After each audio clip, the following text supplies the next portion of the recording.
يا أيها الذين آمنوا لا تتخذوا اليهود والنصارى أولياء بعضهم أولياء بعض ومن يتولهم منكم فإنه منهم إن الله لا يهدي القوم الظالمين فترى الذين في قلوبهم مرض يسارعون فيهم يقولون نخشى أن تصيبنا دائرة فعسى الله أن يأتي بالفتح أو أمر من عنده فيصبحوا على ما أسروا في أنفسهم نادمين ويقول الذين آمنوا أهؤلاء الذين أقسموا بالله جهد أيمانهم إنهم لمعكم حبطت أعمالهم فأصبحوا خاسرين۔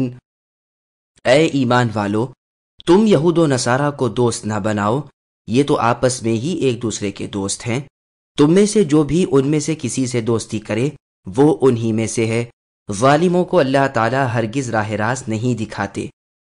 آپ اے نبی دیکھیں گے جن کے دل میں بیماری ہے وہ دوڑ دوڑ کر ان میں گھس رہے ہیں اور کہتے ہیں کہ ہمیں خطرہ ہے ایسا نہ ہو کہ کوئی حادثہ ہم پر پڑ جائے۔ بہت ممکن ہے کہ اللہ تعالیٰ فتح دے دیں یا اپنے پاس سے کوئی اور چیز لے آئیں، پھر تو یہ اپنے دلوں میں چھپائی ہوئی باتوں پر بے طرح نادم ہونے لگیں گے اور ایماندار کہنے لگیں گے کیا یہی وہ لوگ ہیں جو بڑے مبالغے سے اللہ کی قسمیں کھا کھا کر کہتے ہیں کہ ہم تمہارے ساتھ ہیں؟ ان کے اعمال غارت ہوئے اور یہ ناکام ہو گئے۔ سامعین، اب ان آیتوں کی تفسیر سماعت کیجیے۔ دشمنان اسلام سے دوستی رکھنے کی ممانعت۔ دشمنان اسلام یہود و نصارہ سے دوستیاں کرنے کی اللہ تبارک و تعالی ممانعت فرما رہے ہیں اور فرماتے ہیں کہ وہ تمہارے دوست ہرگز نہیں ہو سکتے کیونکہ تمہارے دین سے انہیں بغض و عداوت ہے۔ ہاں، اپنے دین والوں سے ان کی دوستیاں اور محبتیں ہیں۔ میرے نزدیک جو بھی ان سے دلی محبت رکھے وہ انہی میں سے ہے۔ عمر رضی اللہ عنہ نے ابو موسیٰ رضی اللہ عنہ کو اس بات پر پوری تنبیہ کی اور یہ آیت پڑھ کر سنائی۔ یہ روایت سنن کبریٰ للبیہقی میں ہے۔ عبداللہ بن عتبہ رضی اللہ عنہ نے فرمایا، لوگوں تمہیں اس سے بچنا چاہیے کہ تمہیں خود تو معلوم نہ ہو اور تم اللہ کے نزدیک یہود و نصرانی بن جاؤ۔ ہم سمجھ گئے کہ آپ کی مراد اسی آیت کے مضمون سے ہے۔ ابن عباس رضی اللہ عنہما سے عرب نصرانیوں کے ذبیحے کا مسئلہ پوچھا جاتا ہے تو آپ یہی آیت تلاوت کر دیتے ہیں۔ جن کے دلوں میں کھوٹ ہے وہ تو لپک لپک کر پوشیدہ طور پر ان سے ساز باز اور محبت و مودت کرتے ہیں اور بہانہ یہ بناتے ہیں کہ ہمیں خطرہ ہے۔ اگر مسلمانوں پر یہ لوگ غالب آ گئے تو پھر ہمارے تکے بوٹیاں کر دیں گے، اس لیے ہم ان سے بھی میل ملاپ رکھتے ہیں، ہم کیوں کسی سے بگاڑیں؟ اللہ تعالیٰ فرماتے ہیں کہ ممکن ہے اللہ تعالیٰ مسلمانوں کو صاف طور پر غالب کر دیں، مکہ بھی ان کے ہاتھوں فتح ہو جائے، فیصلے اور حکم انہی کے چلنے لگیں، حکومت ان کے قدموں میں ڈال دے، یا اللہ تعالیٰ اور کوئی چیز اپنے پاس سے لے آئے، یعنی یہود و نصارہ کو مغلوب کر کے انہیں ذلیل کر کے ان سے جزیہ لینے کا حکم مسلمانوں کو دے دے۔ پھر تو یہ منافقین جو آج لپک لپک کر گھسپیٹ کرتے پھرتے ہیں بڑے بھنانے لگیں گے اور اپنی اس چالاکی پر خون کے آنسو بہانے لگیں گے۔ ان کے پردے کھل جائیں گے اور یہ جیسے اندر تھے ویسے ہی باہر سے نظر آئیں گے۔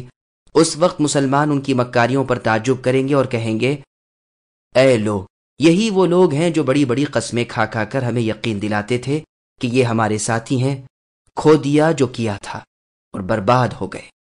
وَيَقُولُ تو جمہور کی قرات ہے، ایک قرات بغیر واو کے بھی ہے، اہل مدینہ کی یہی قرات ہے۔ یقولو ہے تو مبتدا ہے اور دوسری قرات اس کی یقولو ہے، تو یہ فعسا الی آخرہ پر عطف ہوگا، گویا وَأَن یقولا ہے۔ اہل مدینہ کے نزدیک ان آیتوں کا شان نزول یہ ہے کہ جنگ احد کے بعد ایک شخص نے کہا کہ میں اس یہودی سے دوستی کرتا ہوں تاکہ موقع پر مجھے نفع پہنچے۔ دوسرے نے کہا میں فلاں نصرانی کے پاس جاتا ہوں، اس سے دوستی کر کے اس کی مدد کروں گا۔ اس پر یہ آیتیں اتری۔ عکرمہ رحمہ اللہ فرماتے ہیں لبابہ ابن عبد المنذر رضی اللہ عنہ کے بارے میں یہ آیتیں اتری جبکہ رسول اللہ نے انہیں بنو قریظہ کی طرف بھیجا تھا تو انہوں نے آپ سے پوچھا کہ اے اللہ کے رسول، ہمارے ساتھ کیا سلوک کریں گے؟ تو آپ نے اپنے گلے کی طرف اشارہ کیا، یعنی تم سب کو قتل کرا دیں گے۔ ایک روایت میں ہے کہ یہ آیت عبداللہ ابن ابی ابن سلول منافقوں کے سردار کے بارے میں اتری ہیں۔ عبادہ بن صامت رضی اللہ عنہ نے تو رسول اللہ سے کہا کہ بہت سے یہودیوں سے میری دوستی ہے، مگر میں ان سب کی دوستیاں توڑتا ہوں، مجھے اللہ تعالیٰ اور رسول کی دوستی کافی ہے۔ اس پر اس منافق نے کہا، میں آگے پیچھے سوچنے کا عادی ہوں، مجھ سے یہ نہ ہو سکے گا، نہ جانے کس وقت کیا موقع پڑ جائے۔ رسول اللہ نے فرمایا، اے عبداللہ تو عبادہ سے بہت ہی گھاٹے میں رہا۔ اس پر یہ آیتیں اتری۔ ایک روایت میں ہے کہ جب بدر میں مشرکین کو شکست ہوئی تو بعض مسلمانوں نے اپنے ملنے والے یہودیوں سے کہا کہ یہی تمہاری درگت ہو، اس سے پہلے ہی تم اس دین برحق کو قبول کر لو۔ انہوں نے جواب دیا کہ چند قریشیوں پر جو لڑائی کے فنون سے بے بہرے ہیں، فتح مندی حاصل کر کے کہیں تم مغرور نہ ہو جانا، ہم سے اگر پالا پڑا تو ہم تمہیں معلوم کرا دیں گے کہ لڑائی اسے کہتے ہیں۔ اس پر عبادہ رضی اللہ عنہ اور عبداللہ ابن ابی منافق کا وہ مکالمہ ہوا جو ابھی بیان ہو چکا ہے۔ جب یہودیوں کے اس قبیلے سے مسلمانوں کی جنگ ہوئی اور بفضل رب تعالی یہ غالب آ گئے، تو اب عبداللہ بن ابی منافق آپ سے کہنے لگا، اللہ کے رسول میرے دوستوں کے معاملے میں مجھ پر احسان کیجیے، یہ لوگ خزرج کے ساتھی تھے۔ رسول اللہ نے اسے کوئی جواب نہ دیا۔ اس نے پھر کہا، آپ نے منہ موڑ لیا۔ یہ رسول اللہ کے دامن سے لٹک گیا۔ رسول اللہ نے غصے سے فرمایا، چھوڑ دو۔ اس نے کہا، نہیں اے اللہ کے رسول، میں نہیں چھوڑوں گا یہاں تک کہ آپ ان کے بارے میں احسان کریں، ان کی بڑی پوری جماعت ہے اور آج تک یہ لوگ میرے طرفدار رہے اور ایک ہی دن یہ سب فنا کے گھاٹ اتر جائیں گے، مجھے تو آنے والی مصیبتوں کا بڑا کھٹکا ہے۔ آخر رسول اللہ نے فرمایا، جا وہ سب تیرے لیے ہیں۔ اور روایت میں ہے کہ جب بنو قینقاع کے یہودیوں نے رسول اللہ سے جنگ کی اور اللہ نے انہیں نیچا دکھایا تو عبداللہ ابن ابی منافق تو ان کی حمایت رسول اللہ صلی اللہ علیہ وسلم کے سامنے کرنے لگا، اور عبادہ بن صامت رضی اللہ عنہ باوجود یہ کہ یہ بھی ان کے حلیف تھے، لیکن انہوں نے اس سے صاف براءت ظاہر کی۔ اس پر یہ آیتیں ہم الغالبون تک اتریں۔ يا أيها الذين آمنوا من يرتد منكم عن دينه فسوف يأتي الله بقوم يحبهم ويحبونه أذلة على المؤمنين أعزة على الكافرين يجاهدون في سبيل الله ولا يخافون لومة لائم ذلك فضل الله يؤتيه من يشاء والله واسع عليم انما وليكم الله ورسوله والذين آمنوا الذين يقيمون الصلاة ويؤتون الزكاة وهم راكعون ومن يتول الله ورسوله والذين آمنوا فإن حزب الله هم الغالبون۔ اے ایمان والو، تم میں سے جو شخص اپنے دین سے پھر جائے یعنی مرتد ہو جائے تو اللہ تعالیٰ بہت جلد ایسی قوم کو لائیں گے جو اللہ تعالیٰ کی محبوب ہوگی اور وہ بھی اللہ سے محبت رکھتی ہوگی، نرم دل ہوں گے مسلمانوں پر اور سخت اور تیز ہوں گے کفار پر، اللہ کی راہ میں جہاد کرتے رہیں گے اور کسی ملامت کرنے والے کی ملامت کی پرواہ بھی نہ کریں گے۔ یہ ہے اللہ تعالیٰ کا فضل، جسے چاہیں دیں، اللہ تعالیٰ بڑی وسعت والے اور زبردست علم والے ہیں۔ مسلمانوں، بے شک تمہارے دوست خود اللہ ہیں اور اللہ کے رسول ہیں اور ایمان والے ہیں، جو نمازوں کی پابندی کرتے ہیں اور زکوٰۃ ادا کرتے ہیں اور وہ خشوع و خضوع کرنے والے ہیں۔ اور جو شخص اللہ تعالیٰ سے اور اللہ کے رسول سے اور مسلمانوں سے دوستی کرے، وہ یقین مانے کہ اللہ تعالیٰ کی جماعت ہی غالب رہے گی۔ سامعین، اب ان آیتوں کی تفسیر سماعت کیجیے۔ دین سے مرتد ہونے والا یعنی دین سے پھر جانے والا اپنا ہی نقصان کرتا ہے۔ اللہ رب العزت جو قادر و غالب ہیں خبر دیتے ہیں کہ اگر کوئی اس پاک دین یعنی دین اسلام سے مرتد ہو جائے تو وہ اسلام کی قوت گھٹا نہیں دے گا۔ اللہ تعالیٰ ایسوں کے بدلے ان لوگوں کو اس سچے دین کی خدمت پر مامور کریں گے جو ان سے ہر حیثیت میں اچھے ہوں گے، جیسے اور آیت میں اللہ نے فرمایا وَإِن تَتَوَلَّوْا، اور آیت میں ان یشأ یذہبکم ایھا الناس ویأتی بآخرین، اور جگہ فرمایا ویأتی بخلق جدید۔ مطلب ان سب آیتوں کا وہی ہے جو بیان ہوا۔ ارتداد کہتے ہیں حق کو چھوڑ کر باطل کی طرف پھر جانے کو۔ محمد بن کعب قرظی رحمہ اللہ فرماتے ہیں یہ آیت سرداران قریش کے بارے میں اتری ہے۔ حسن بصری رحمہ اللہ فرماتے ہیں خلافت صدیقی میں جو لوگ اسلام سے پھر گئے تھے یعنی مرتد ہو گئے تھے، ان کا حکم اس آیت میں ہے۔ جس قوم کو ان کے بدلے لانے کا وعدہ ہو رہا ہے، اہل قادسیہ ہیں یا قوم سبا ہے یا اہل یمن ہیں جو کندہ اور سکون قبیلوں کے ہیں۔ ایک بہت ہی غریب مرفوع حدیث میں بھی یہ پچھلی بات بیان ہوئی ہے۔ مستدرک حاکم نیز ابن ابی شیبہ وغیرہ میں ہے کہ رسول اللہ نے ابو موسیٰ الاشعری رضی اللہ عنہ کی طرف اشارہ کر کے فرمایا وہ ان کی قوم ہے۔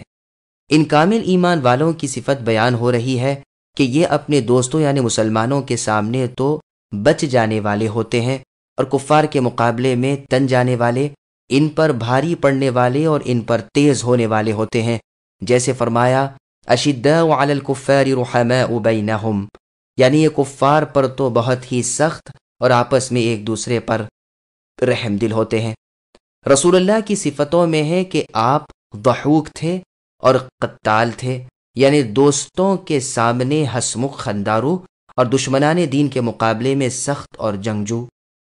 سچے مسلمان راہ رب کے جہاد سے منہ نہیں موڑتے، نہ پیٹ دکھاتے ہیں، نہ تھکتے ہیں، نہ بزدلی نہ آرام طلبی کرتے ہیں، نہ کسی کی مروت میں آتے ہیں، نہ کسی کی ملامت کا خوف کرتے ہیں۔ وہ برابر اطاعت الہی میں، اللہ کے دشمنوں سے جنگ کرنے میں، بھلائی کا حکم کرنے میں اور برائیوں سے روکنے میں مشغول رہتے ہیں۔ ابو ذر رضی اللہ عنہ فرماتے ہیں مجھے میرے خلیل محمد صلی اللہ علیہ وسلم نے 7 باتوں کا حکم دیا ہے: مسکینوں سے محبت رکھنے اور ان کے ساتھ بیٹھنے اٹھنے کا، اور دنیاوی امور میں اپنے سے کم درجے کے لوگوں کو دیکھنے کا اور اپنے سے بڑے ہوں کو نہ دیکھنے کا، اور صلہ رحمی کرتے رہنے کا گو دوسرے نہ کرتے ہوں، اور کسی سے کچھ بھی نہ مانگنے کا، اور حق بات بیان کرنے کا گو وہ سب کو کڑوی لگے، اور دین کے معاملات میں کسی ملامت کرنے والے کی ملامت سے نہ ڈرنے کا، اور بکثرت لا حول ولا قوت الا باللہ پڑھنے کا، کیونکہ یہ کلمہ عرش الہی کے نیچے کا خزانہ ہے۔ یہ روایت مسند احمد کی ہے۔ سنن ابن ماجہ کی ایک روایت میں ہے رسول اللہ فرماتے ہیں اللہ تعالیٰ اپنے بندے سے قیامت کے دن ایک سوال یہ بھی کریں گے کہ تو نے خلاف شریعت امر دیکھ کر اس سے روکا کیوں نہیں؟ پھر اللہ تعالیٰ خود ہی اسے جواب سمجھائیں گے اور یہ کہے گا پروردگار میں نے آپ پر بھروسہ کیا اور لوگوں سے ڈرا۔ پھر آگے اللہ نے فرمایا اللہ تعالیٰ کا فضل ہے جسے چاہے دیں، یعنی کمال ایمان کی یہ صفتیں خاص اللہ کا عطیہ ہیں، اللہ ہی کی طرف سے ان کی توفیق ہوتی ہے۔ اللہ کا فضل بہت وسیع کشادہ ہے اور وہ اللہ کامل علم والے ہیں، خوب جانتے ہیں کہ اس بہت بڑی نعمت کا مستحق کون ہے اور کون نہیں ہے۔ پھر آگے ارشاد ہوتا ہے کہ تمہارے دوست کفار نہیں بلکہ حقیقتاً تمہیں اللہ تعالیٰ سے، اللہ کے رسول اور ایمان والوں سے دوستیاں رکھنی چاہیے۔ مومن بھی وہ جن میں یہ صفتیں ہوں کہ وہ نماز کے پورے پابند ہوں جو اسلام کا اعلیٰ اور بہترین رکن ہے اور صرف اللہ تعالیٰ کا حصہ ہے، اور زکوٰۃ ادا کرتے ہوں جو اللہ تعالیٰ کے ضعیف مسکین بندوں کا حق ہے۔ آخری جملہ جو ہے اس کی نسبت بعض لوگوں کو وہم سا ہو گیا کہ یہ یؤتون الزکاۃ سے حال واقع ہے، یعنی رکوع کی حالت میں زکوٰۃ ادا کرتے ہیں۔ یہ بالکل غلط ہے۔ اگر اسے مان لیا جائے تو یہ نمایاں طور پر ثابت ہو جائے گا کہ رکوع کی حالت میں زکوٰۃ دینا افضل ہے، حالانکہ کوئی عالم اس کا قائل نہیں۔ ان وہمیوں نے یہاں ایک واقعہ بیان کیا ہے کہ علی رضی اللہ عنہ نماز کے رکوع میں تھے کہ ایک سائل آ گیا تو آپ نے اپنی انگوٹھی اتار کر اسے دے دی۔ والذین آمنوا سے مراد بقول عتبہ رحمہ اللہ جملہ مسلمان اور علی رضی اللہ عنہ ہے۔ اس پر یہ آیت اتری ہے۔ ایک مرفوع حدیث میں بھی انگوٹھی کا قصہ ہے اور بعض دیگر مفسرین نے بھی یہ تفسیر کی ہے، لیکن سند ایک کی بھی صحیح نہیں، رجال ایک کے بھی ثقہ اور ثابت نہیں، بس یہ واقعہ بالکل غیر ثابت ہے اور غیر صحیح ہے۔ ٹھیک وہی ہے جو ہم پہلے بیان کر چکے ہیں کہ یہ سب آیتیں عبادہ بن صامت رضی اللہ عنہ کے بارے میں نازل ہوئی ہیں، جبکہ انہوں نے کھلے لفظوں میں یہود کی دوستی توڑی اور اللہ تعالیٰ اور اللہ کے رسول اور ایماندار لوگوں کی دوستی پر راضی ہو گئے۔ اسی لیے ان تمام آیتوں کے آخر میں فرمان ہوا جو شخص اللہ اور اللہ کے رسول اور مؤمنوں سے دوستی رکھے وہ اللہ کے لشکر میں داخل ہے اور یہی اللہ کا لشکر غالب ہے، جیسے فرمان باری تعالی ہے کتب اللہ لأغلبن انا ورسلی الی آخرہ۔ اللہ تعالیٰ نے یہ بات لکھ چکی ہے کہ میں اور میرے رسول ہی غالب رہیں گے۔ اللہ تعالیٰ پر اور آخرت پر ایمان رکھنے والوں کو اے نبی آپ اللہ اور رسول کے دشمنوں سے دوستی رکھنے والا کبھی نہ پائیں گے، گو وہ باپ، بیٹے، بھائی اور کنبے قبیلے کے لوگ ہوں۔ یہی ہے جن کے دلوں میں اللہ تعالیٰ نے ایمان لکھ دیا ہے اور اپنی روح یعنی رحمت سے ان کی تائید کی ہے۔ انہیں اللہ تعالیٰ ان جنتوں میں لے جائیں گے جن کے نیچے نہریں بہہ رہی ہیں، جہاں وہ ہمیشہ رہیں گے۔ رب تعالیٰ ان سے راضی ہے، یہ اللہ سے خوش ہیں، یہی اللہ تعالیٰ کے لشکر ہیں، اور اللہ تعالیٰ ہی کا لشکر فلاح پانے والا ہے۔ بس جو بھی اللہ تعالیٰ اور اللہ کے رسول صلی اللہ علیہ وسلم اور مؤمنوں کی دوستیوں پر رضامند ہو جائے، وہ دنیا میں منصور ہے یعنی اس کی مدد کی جائے گی، اور آخرت میں فلاح پانے والا ہے۔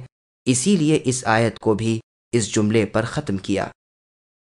يا أيها الذين آمنوا لا تتخذوا الذين اتخذوا دينكم هزوا ولعبا من الذين أوتوا الكتاب من قبلكم والكفار أولياء واتقوا الله إن كنتم مؤمنين وإذا ناديتم إلى الصلاة اتخذوها هزوا ولعبا ذلك بأنهم قوم لا يعقلون۔ اے ایمان والو، ان لوگوں کو دوست نہ بناؤ جو تمہارے دین کو ہنسی کھیل بنائے ہوئے ہیں، خواہ وہ ان میں سے ہوں جو تم سے پہلے کتاب دیے گئے، خواہ کفار ہوں۔ اگر تم سچے ہو تو اللہ تعالیٰ سے ڈرتے رہو۔ جب تم نماز کے لیے پکارتے ہو یعنی اذان دیتے ہو تو وہ کفار اسے ہنسی کھیل ٹھہرا لیتے ہیں، یہ اس واسطے کہ بے عقل ہیں۔ سامعین، اب ان آیتوں کی تفسیر سماعت کیجیے۔ غیر مسلموں سے دوستی نہ رکھو۔ اللہ تعالیٰ مسلمانوں کو غیر مسلموں کی محبت سے نفرت دلاتے ہیں اور فرماتے ہیں کہ کیا تم ان سے دوستیاں کرو گے جو تمہارے طاہر و مطہر دین کو ہنسی میں اڑاتے ہیں اور اسے ایک بازیشہ اطفال بنائے ہوئے ہیں۔ من بیان جنس کے لیے ہے، جیسے الاوثان میں بعضوں نے والکفاری پڑھا ہے اور عطف ڈالا ہے، بعضوں نے والکفار پڑھا ہے اور لا تتخذوا کا معمول بنایا ہے تو تقدیر عبارت وللکفار اولیاء ہوگی۔ کفار سے مراد مشرکین ہیں۔ ابن مسعود رضی اللہ عنہ کی قراءت میں وَمِنَ الَّذِينَ أَشْرَكُوا ہے۔ اللہ تعالیٰ سے ڈرو اور ان سے دوستیاں نہ کرو اگر تم سچے مومن ہو، یہ تو تمہارے دین کی اور شریعت کی دشمنی کرنے والے ہیں، جیسے اللہ نے فرمایا لا يتخذ المؤمنون الكافرین اولیاء من دون المؤمنین الآیہ، یعنی مؤمن مؤمنوں کو چھوڑ کر کفار سے دوستیاں نہ کریں، اور جو ایسا کرے وہ اللہ تعالیٰ کے ہاں کسی بھلائی میں نہیں، ہاں ان سے بچاؤ مقصود ہو تو اور بات ہے۔ اللہ تعالیٰ تمہیں اپنی ذات سے ڈرا رہے ہیں اور اللہ تعالیٰ ہی کی طرف لوٹنا ہے۔ اذان سن کر شیطان بھاگ جاتا ہے۔ اسی طرح یہ کفار اہل کتاب بھی اور مشرک بھی اس وقت بھی مذاق اڑاتے ہیں جب تم اے مسلمانوں نمازوں کے لیے پکارتے ہو یعنی اذان دیتے ہو، حالانکہ وہ اللہ تعالیٰ کی سب سے پیاری عبادت ہے، لیکن یہ بے وقوف مشرک اتنا بھی نہیں جانتے، اس لیے کہ یہ متبع شیطان ہے۔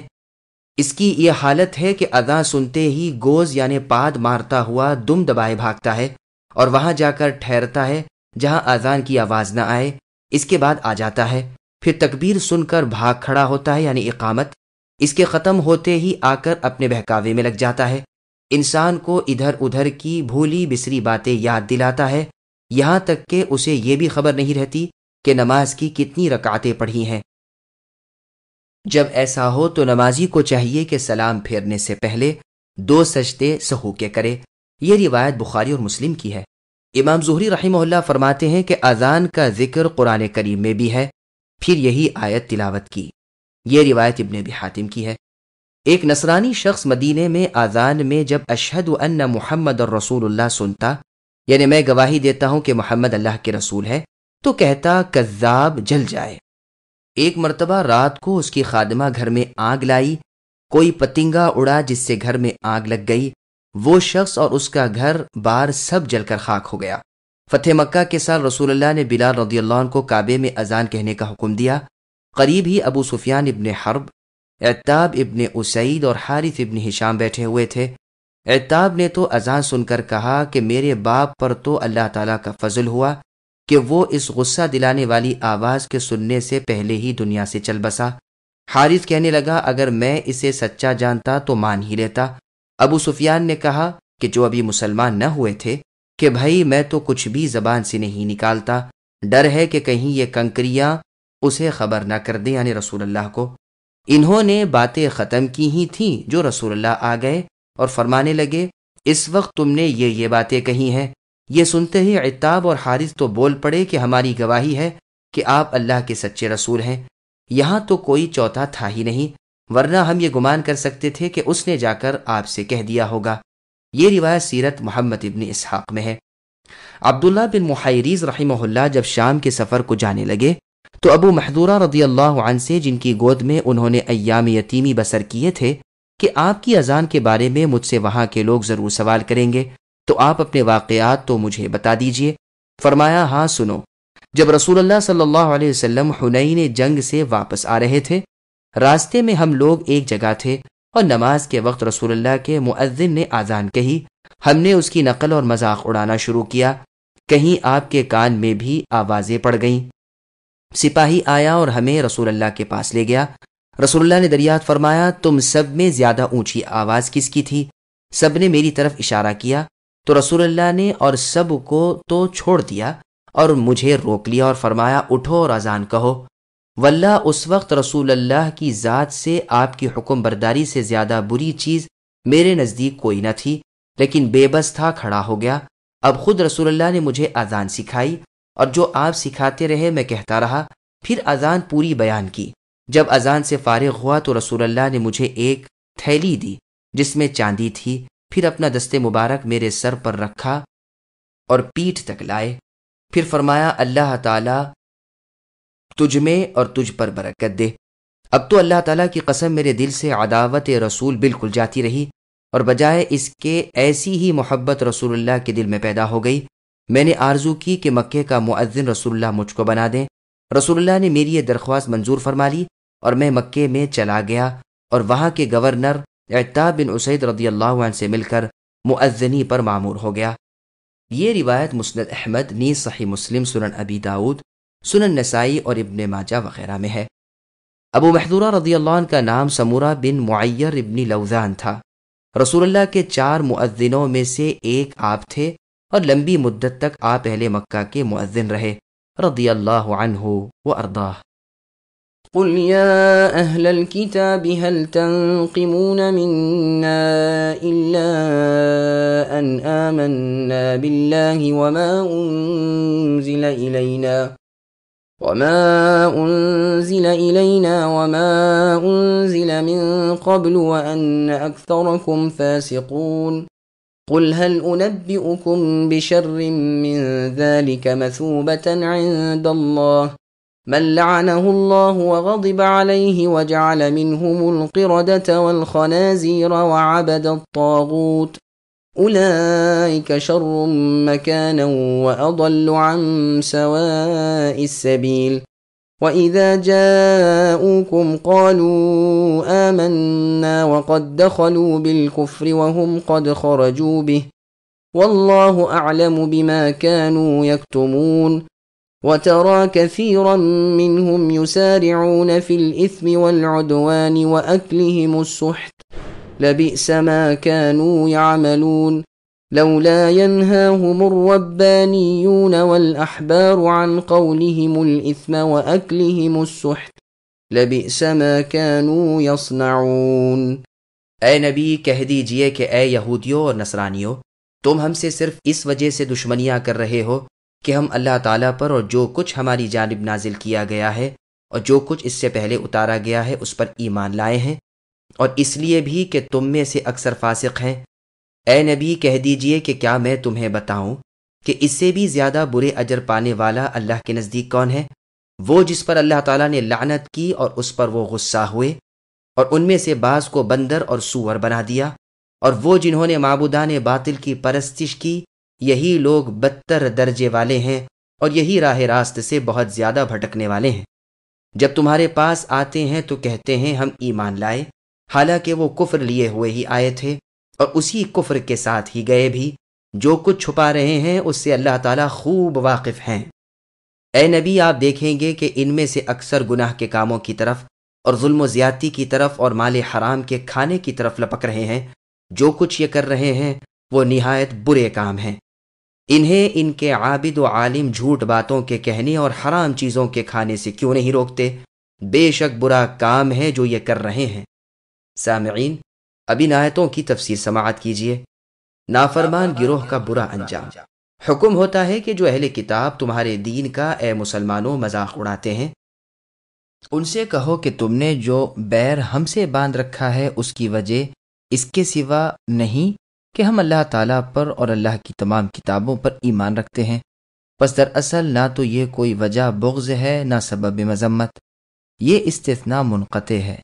اور آیت میں ہے وَمَا نَقَمُوا مِنْهُمْ، یعنی فقط اس وجہ سے انہوں نے ان سے دشمنی کی تھی کہ اللہ عزیز و حمید کو مانتے تھے۔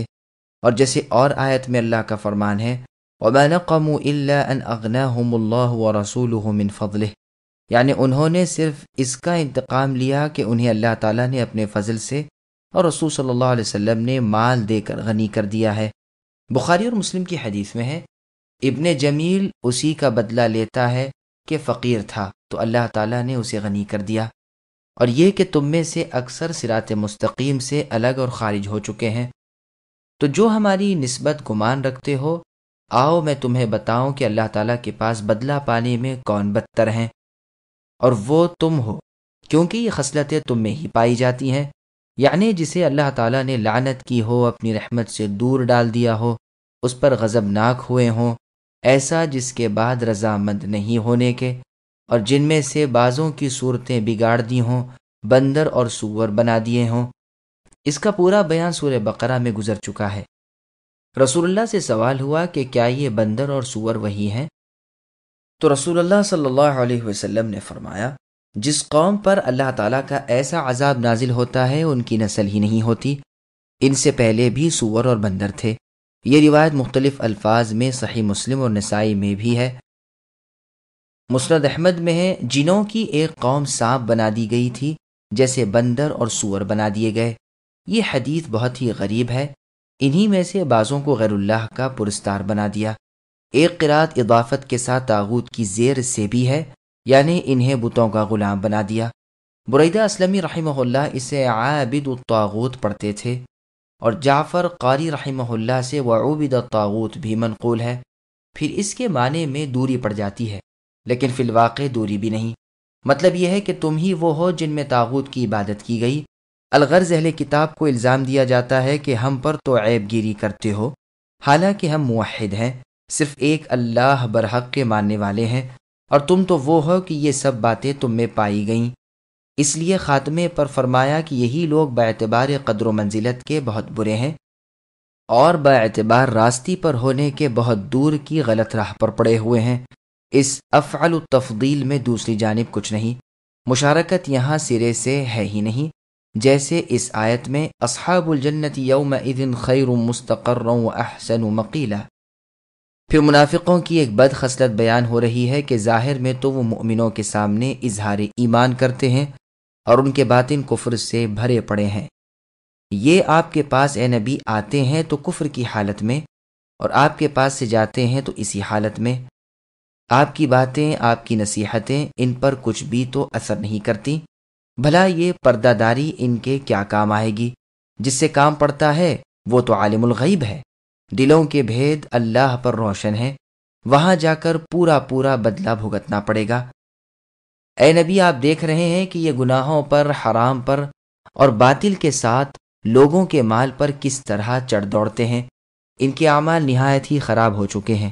ان کے اولیاء یعنی عابد و عالم اور ان کے علماء انہیں ان باتوں سے کیوں نہیں روکتے؟ دراصل ان علماء اور ان کے پیروکاروں کے اعمال بھی بدترین ہو گئے۔ ابن عباس رضی اللہ عنہما فرماتے ہیں کہ علماء اور فقراء کی ڈانٹ کے لیے اس سے زیادہ سخت آیت قرآن میں کوئی نہیں۔ ضحاک رحمہ اللہ سے بھی اسی طرح منقول ہے۔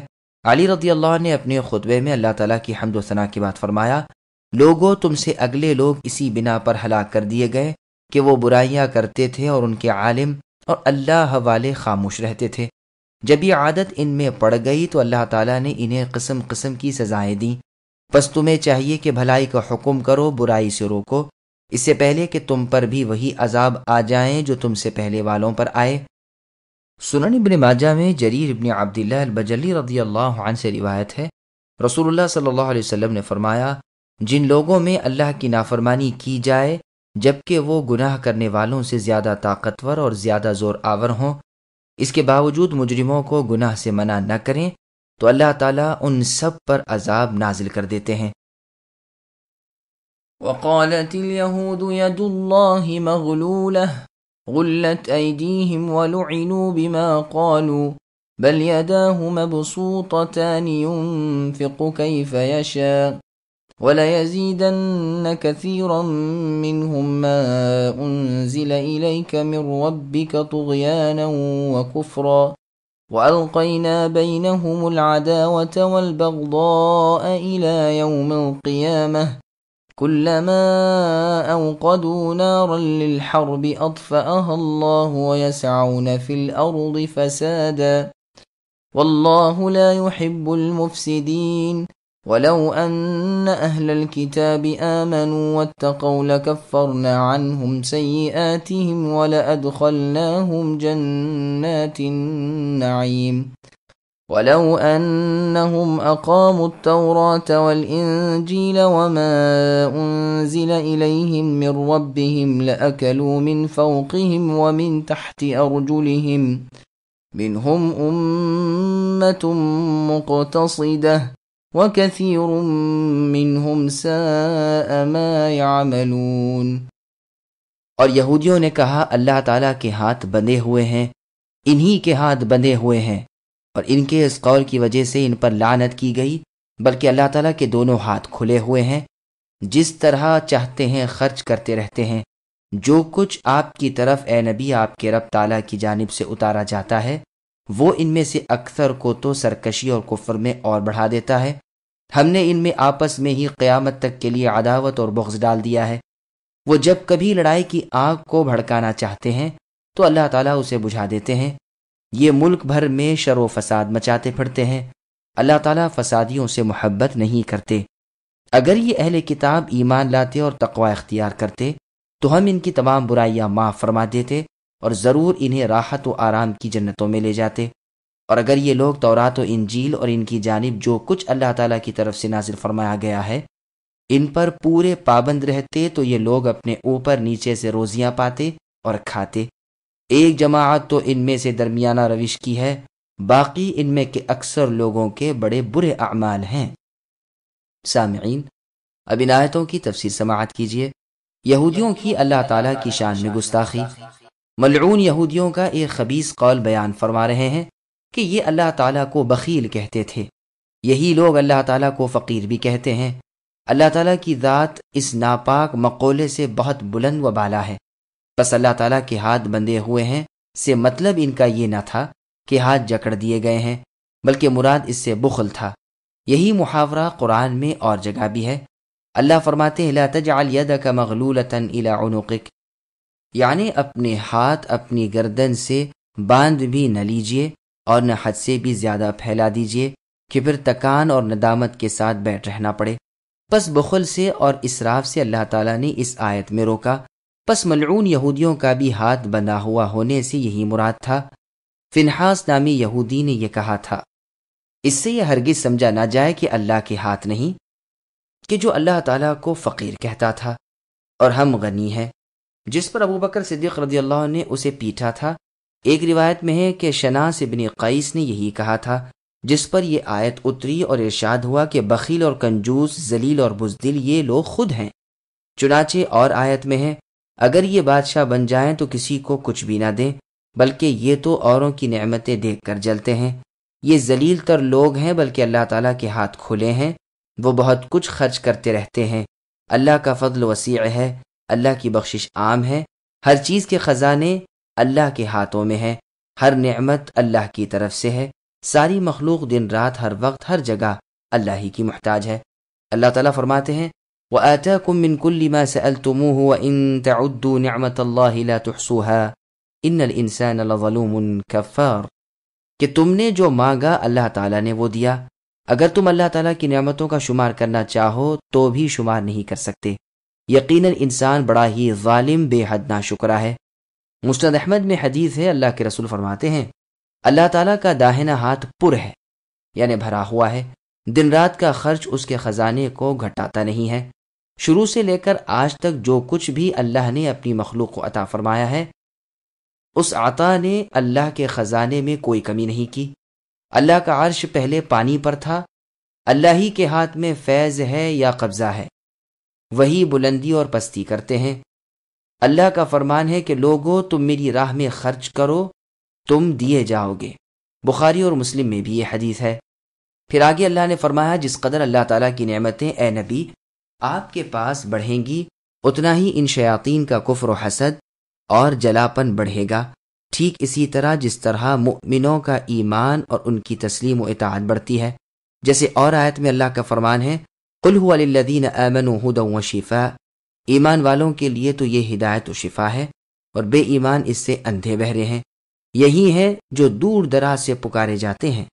اور آیت میں ہے وَنُنَزِّلُ مِنَ الْقُرْآنِ إِلَى آخِرِ الْآیَةِ، یعنی ہم نے وہ قرآن اتارا ہے جو مؤمنوں کے لیے شفا اور رحمت ہے، اور ظالموں کو تو نقصان میں ہی بڑھاتا رہتا ہے۔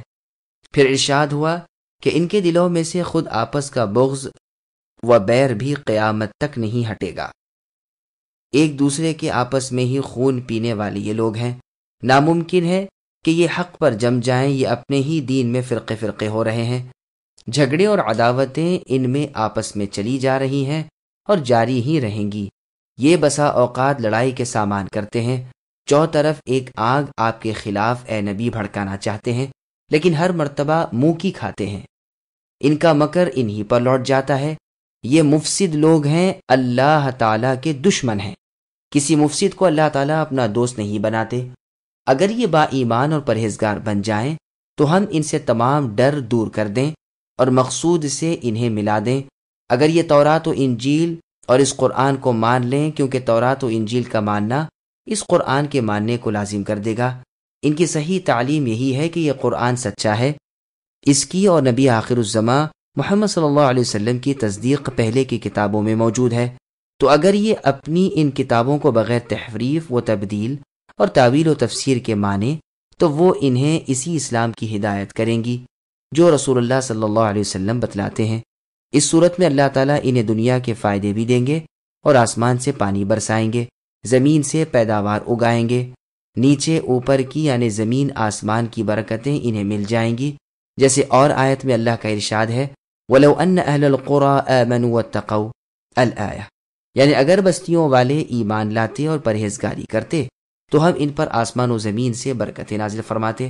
اور آیت میں اللہ کا فرمان ہے ظہر الفساد فی البر والبحر بما کسبت ایدی الناس، لوگوں کی برائیوں کی وجہ سے خشکی اور تری میں فساد ظاہر ہو پڑا۔ اور یہ بھی معنی ہو سکتے ہیں کہ بغیر مشقت و مشکل کے ہم انہیں بکثرت بابرکت روزیاں دیتے۔ بعضوں نے اس جملے کا مطلب یہ بھی بیان کیا ہے کہ یہ لوگ ایسا کرنے سے خیر میں ہو جاتے، لیکن یہ قول اقوال سلف کے خلاف ہے۔ پھر آگے اللہ نے فرمایا ان میں ایک جماعت میانہ رو بھی ہے مگر اکثر بد اعمال ہیں۔ جیسے اللہ کا فرمان ہے وَمِن قَوْمِ مُوسَىٰ أُمَّةٌ يَهْدُونَ بِالْحَقِّ وَبِهِ يَعْدِلُونَ، موسیٰ علیہ السلام کی قوم میں سے ایک گروہ حق کی ہدایت کرنے والا اور اسی کے ساتھ عدل و انصاف کرنے والا بھی تھا۔ اور قوم عیسیٰ کے بارے میں فرمان ہے فَآتَيْنَا الَّذِينَ آمَنُوا مِنْهُمْ أَجْرَهُمْ، ان میں سے با ایمان لوگوں کو ہم نے ان کے ثواب عنایت فرمائے۔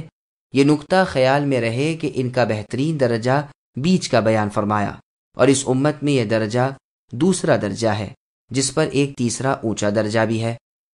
اللہ کا فرمان ہے ثم اورثنا الكتاب الذين اصطفينا الآیہ، پھر ہم نے کتاب کا وارث اپنے چیدہ یعنی چنندہ بندوں کو بنایا۔ ان میں سے بعض تو اپنے نفسوں پر ظلم کرنے والے، بعض میانہ رو، اور بعض اللہ تعالیٰ کے حکم سے نیکیوں میں آگے بڑھنے والے ہیں۔ یہی بہت بڑا فضل ہے۔ پس یہ تینوں قسمیں اس امت کی داخل جنت ہونے والی ہیں۔ ابن مردویہ میں ہے کہ صحابہ کرام رضی اللہ عنہم کے سامنے رسول اللہ صلی اللہ علیہ وسلم نے فرمایا موسیٰ علیہ السلام کی امت کے 71 گروہ ہو گئے، جن میں سے ایک تو جنتی ہے، باقی 70 دوزخی۔ عیسیٰ علیہ السلام کی امت کے 72 گروہ ہو گئے، جن میں سے ایک جنتی، باقی 71 دوزخی۔ میری یہ امت ان دونوں سے بڑھ جائے گی، ان کا بھی ایک گروہ تو جنت میں جائے گا، باقی 72 گروہ جہنم میں جائیں گے۔ لوگوں نے پوچھا وہ کون ہے؟ فرمایا جماعتیں۔ یعقوب ابن زید رحمہ اللہ کہتے ہیں کہ جب علی رضی اللہ عنہ یہ حدیث بیان کرتے تو قرآن کی آیت وَلَوْ أَنَّ أَهْلَ الْكِتَابِ آمَنُوا وَاتَّقَوْا اور وَمِمَّنْ خَلَقْنَا أُمَّةٌ يَهْدُونَ بِالْحَقِّ وَبِهِ يَعْدِلُونَ بھی پڑھتے اور فرماتے اس سے مراد امت محمد ہے، لیکن یہ حدیث ان لفظوں میں اور اس سند سے بے حد غریب ہے اور اس میں ضعف ہے۔ يا أيها الرسول بلغ ما أنزل إليك من ربك وإن لم تفعل فما بلغت رسالته والله يعصمك من الناس إن الله لا يهدي القوم الكافرين۔ اے رسول پہنچا دیجئے جو کچھ بھی آپ کی طرف آپ کے رب تعالیٰ کی جانب سے نازل کیا گیا ہے، اگر آپ نے ایسا نہ کیا تو آپ نے اللہ کی رسالت ادا نہیں کی، اللہ تعالیٰ آپ کو لوگوں سے بچا لیں گے، بے شک اللہ تعالیٰ کافر لوگوں کی رہبری نہیں کرتے۔ سامعین، اب اس آیت کی تفسیر سماعت کیجیے۔ اللہ تعالیٰ نے محمد صلی اللہ علیہ وسلم کو پوری تعلیمات کی تبلیغ کا حکم دیا۔ اپنے نبی محمد صلی اللہ علیہ وسلم کو رسول کے پیارے خطاب سے آواز دے کر اللہ تعالیٰ حکم دیتے ہیں کہ اللہ تعالیٰ کے کل احکام لوگوں کو اے نبی پہنچا دیجیے۔ رسول اللہ نے بھی ایسا ہی کیا۔ صحیح بخاری میں ہے، عائشہ رضی اللہ عنہا فرماتی ہیں، جو تم سے کہے کہ رسول اللہ نے کسی اللہ کے نازل کردہ حکم کو چھپا لیا تو جان لو کہ وہ جھوٹا ہے۔ اللہ تعالیٰ نے اپنے نبی محمد صلی اللہ علیہ وسلم کو یہ حکم دیا ہے، پھر اسی آیت کی تلاوت آپ نے کی۔ یہ حدیث یہاں مختصر ہے اور جگہ پر مطول بھی ہے۔ بخاری اور مسلم میں ہے کہ اگر رسول اللہ صلی اللہ علیہ وسلم اللہ تعالیٰ کے کسی فرمان کو چھپانے والے ہوتے تو اس آیت کو چھپاتے، وَتُخْفِي فِي نَفْسِكَ مَا اللَّهُ مُبْدِيهِ، یعنی آپ اے نبی اپنے دل میں وہ چھپاتے تھے جسے اللہ تعالیٰ ظاہر کرنے والے تھے، اور آپ لوگوں سے ڈر رہے تھے، حالانکہ اللہ تعالیٰ زیادہ حقدار ہیں کہ آپ انہی سے ڈریں۔ ابن عباس رضی اللہ عنہما سے کسی نے کہا، لوگوں میں چرچا ہو رہا ہے کہ تمہیں کچھ باتیں رسول اللہ نے ایسی بتائی ہیں جو اور لوگوں سے چھپائی تھیں، تو آپ رضی اللہ عنہما نے یہی آیت پڑھی اور فرمایا، قسم اللہ تعالیٰ کی، ہمیں رسول اللہ صلی اللہ علیہ وسلم نے کسی ایسی مخصوص چیز کا وارث نہیں بنایا ہے۔ صحیح بخاری میں ہے کہ علی رضی اللہ عنہ سے ایک شخص نے پوچھا، کیا آپ کے پاس قرآن کے علاوہ کچھ اور وحی بھی ہے؟ آپ رضی اللہ عنہ نے فرمایا، اس اللہ کی قسم جس نے دانے کو اگایا ہے اور جانوں کو پیدا کیا ہے، کہ کچھ نہیں بجز اس فہم و درایت کے جو اللہ تعالیٰ کسی شخص کو دیں اور جو کچھ اس صحیفے میں ہے۔ اس نے پوچھا، صحیفے میں کیا ہے؟ فرمایا، دیت کے مسائل ہیں، قیدیوں کو چھوڑ دینے کے احکام ہیں، اور یہ ہے کہ مسلمان کافر کے بدلے قصاصاً قتل نہ کیا جائے۔ صحیح بخاری میں امام زہری رحمہ اللہ کا فرمان ہے کہ اللہ تعالیٰ کی طرف سے رسالت ہے اور پیغمبر محمد صلی اللہ علیہ وسلم کے ذمے تبلیغ ہے اور ہمارے ذمے قبول کرنا اور تابع فرمان ہونا ہے۔ رسول اللہ صلی اللہ علیہ وسلم نے اللہ تعالیٰ کی سب باتیں پہنچا دیں۔ اس کی گواہ اللہ کے رسول صلی اللہ علیہ وسلم کی تمام امت ہے کہ فی الواقع رسول اللہ نے امانت کی پوری ادائیگی کی، اور سب سے بڑی مجلس جو تھی اس میں سب نے اس امر کا اقرار کیا، یعنی حجۃ الوداع کے خطبے میں، جس وقت رسول اللہ کے سامنے 40,000 صحابہ کرام رضی اللہ عنہم کا گروہ عظیم تھا۔ صحیح مسلم میں ہے کہ رسول اللہ صلی اللہ علیہ وسلم اس خطبے میں لوگوں سے فرما رہے تھے، تم میرے بارے میں اللہ تعالیٰ کے ہاں پوچھے جاؤ گے تو بتاؤ کیا جواب دو گے؟ سب نے کہا، ہماری گواہی ہے کہ آپ نے تبلیغ کر دی اور حق رسالت ادا کر دیا اور ہماری پوری خیر خواہی کی۔ رسول اللہ نے ہاتھ اور سر آسمان کی طرف اٹھا کر لوگوں کی طرف جھک کر فرمایا، اے اللہ کیا میں نے پہنچا دیا؟ اے اللہ کیا میں نے پہنچا دیا؟ مسند احمد میں یہ بھی ہے کہ رسول اللہ صلی اللہ علیہ وسلم نے اس خطبے میں پوچھا، لوگوں یہ کون سا دن ہے؟ لوگوں نے کہا حرمت والا۔ پوچھا، لوگوں یہ کون سا شہر ہے؟ جواب ملا حرمت والا۔ فرمایا، کون سا مہینہ ہے؟ جواب ملا حرمت والا۔ فرمایا، پس تمہارے مال اور خون و آبروئیں آپس میں ایک دوسرے پر ایسی ہی حرمت والی ہیں جیسے اس دن کی اس شہر میں اور اس مہینے میں حرمت ہے۔ پھر بار بار اسی کو دہرایا، پھر اپنی انگلی کو آسمان کی طرف اٹھا کر فرمایا، اے اللہ کیا میں نے پہنچا دیا؟ ابن عباس رضی اللہ عنہما فرماتے ہیں کہ اللہ تعالیٰ کی قسم، یہ رسول اللہ کے رب تعالیٰ کی طرف آپ کو وصیت تھی۔ پھر رسول اللہ نے فرمایا، دیکھو ہر حاضر شخص غیر حاضر شخص کو یہ بات پہنچا دے، دیکھو میرے پیچھے کہیں کافر نہ ہو جانا کہ ایک دوسرے کی گردنیں مارتے پھرو۔ امام بخاری رحمہ اللہ نے بھی اسے روایت کیا ہے۔ پھر آگے اللہ فرماتے ہیں، اگر آپ نے اے نبی میرے فرمان بندوں تک نہ پہنچائے تو آپ نے حق رسالت ادا نہیں کیا، پھر اس کی جو سزا ہے وہ ظاہر ہے، اگر ایک آیت بھی چھپا لی تو رسالت توڑ دی۔ مجاہد رحمہ اللہ فرماتے ہیں کہ جب یہ حکم نازل ہوا کہ جو کچھ اترا ہے سب پہنچا دیجئے، تو رسول اللہ نے فرمایا، میں اکیلا ہوں اور یہ سب مل کر مجھ پر چڑھ دوڑتے ہیں، میں کس طرح کروں؟ تو دوسرا جملہ اترا کہ اگر آپ نے نہ کیا تو آپ نے رسالت کا کام بھی نہیں کیا۔ پھر فرمایا، آپ کو لوگوں سے بچا لینا میرا ذمہ ہے، آپ کی حفاظت و نصرت میں کروں گا، بے کھٹکے رہیے، کوئی آپ کا کچھ نہیں بگاڑ سکتا۔ اس آیت سے پہلے رسول اللہ صلی اللہ علیہ وسلم اپنا پہرا رکھتے تھے، لوگ نگہبانی پر مقرر رہتے تھے۔ چنانچہ عائشہ رضی اللہ عنہا فرماتی ہیں کہ ایک رات کو رسول اللہ صلی اللہ علیہ وسلم بیدار تھے، نیند نہیں آ رہی تھی۔ میں نے کہا، اے اللہ کے رسول، آج کیا بات ہے؟ فرمایا، کاش کہ کوئی میرا نیک بخت صحابی آج پہرا دیتا۔ یہ بات ہو رہی تھی کہ میرے کانوں میں ہتھیار کی آواز آئی۔ رسول اللہ نے فرمایا، کون ہے؟ جواب ملا کہ میں سعد بن مالک ہوں۔ فرمایا، کیسے آئے؟ جواب دیا، اس لیے کہ رات بھر رسول اللہ صلی اللہ علیہ وسلم کی چوکی داری کروں۔ اس کے بعد رسول اللہ با آرام سو گئے، یہاں تک کہ خراٹوں کی آواز آنے لگی۔ یہ روایت بخاری اور مسلم کی ہے۔ سنن ترمذی کی روایت میں ہے کہ یہ واقعہ 2 ہجری کا ہے۔ اس آیت کے نازل ہوتے ہی رسول اللہ نے خیمے سے سر نکال کر چوکیداروں سے فرمایا، جاؤ، اب میں اللہ تعالیٰ کی پناہ میں آ گیا ہوں، تمہاری چوکیداری کی ضرورت نہیں رہی۔ یہ واقعہ ہو تو مکے کا ہو، اور یہ آیت تو مدنی ہے، بلکہ مدینہ کی بھی آخری مدت کی آیت ہے۔ اس میں شک نہیں کہ مکے میں بھی اللہ تعالیٰ کی حفاظت اپنے رسول محمد صلی اللہ علیہ وسلم کے ساتھ رہی، باوجود دشمن جان ہونے کے، ہر اسباب اور سامان سے لیس ہونے کے، سرداران مکہ اور اہل مکہ رسول اللہ کا بال تک بیکا نہ کر سکے۔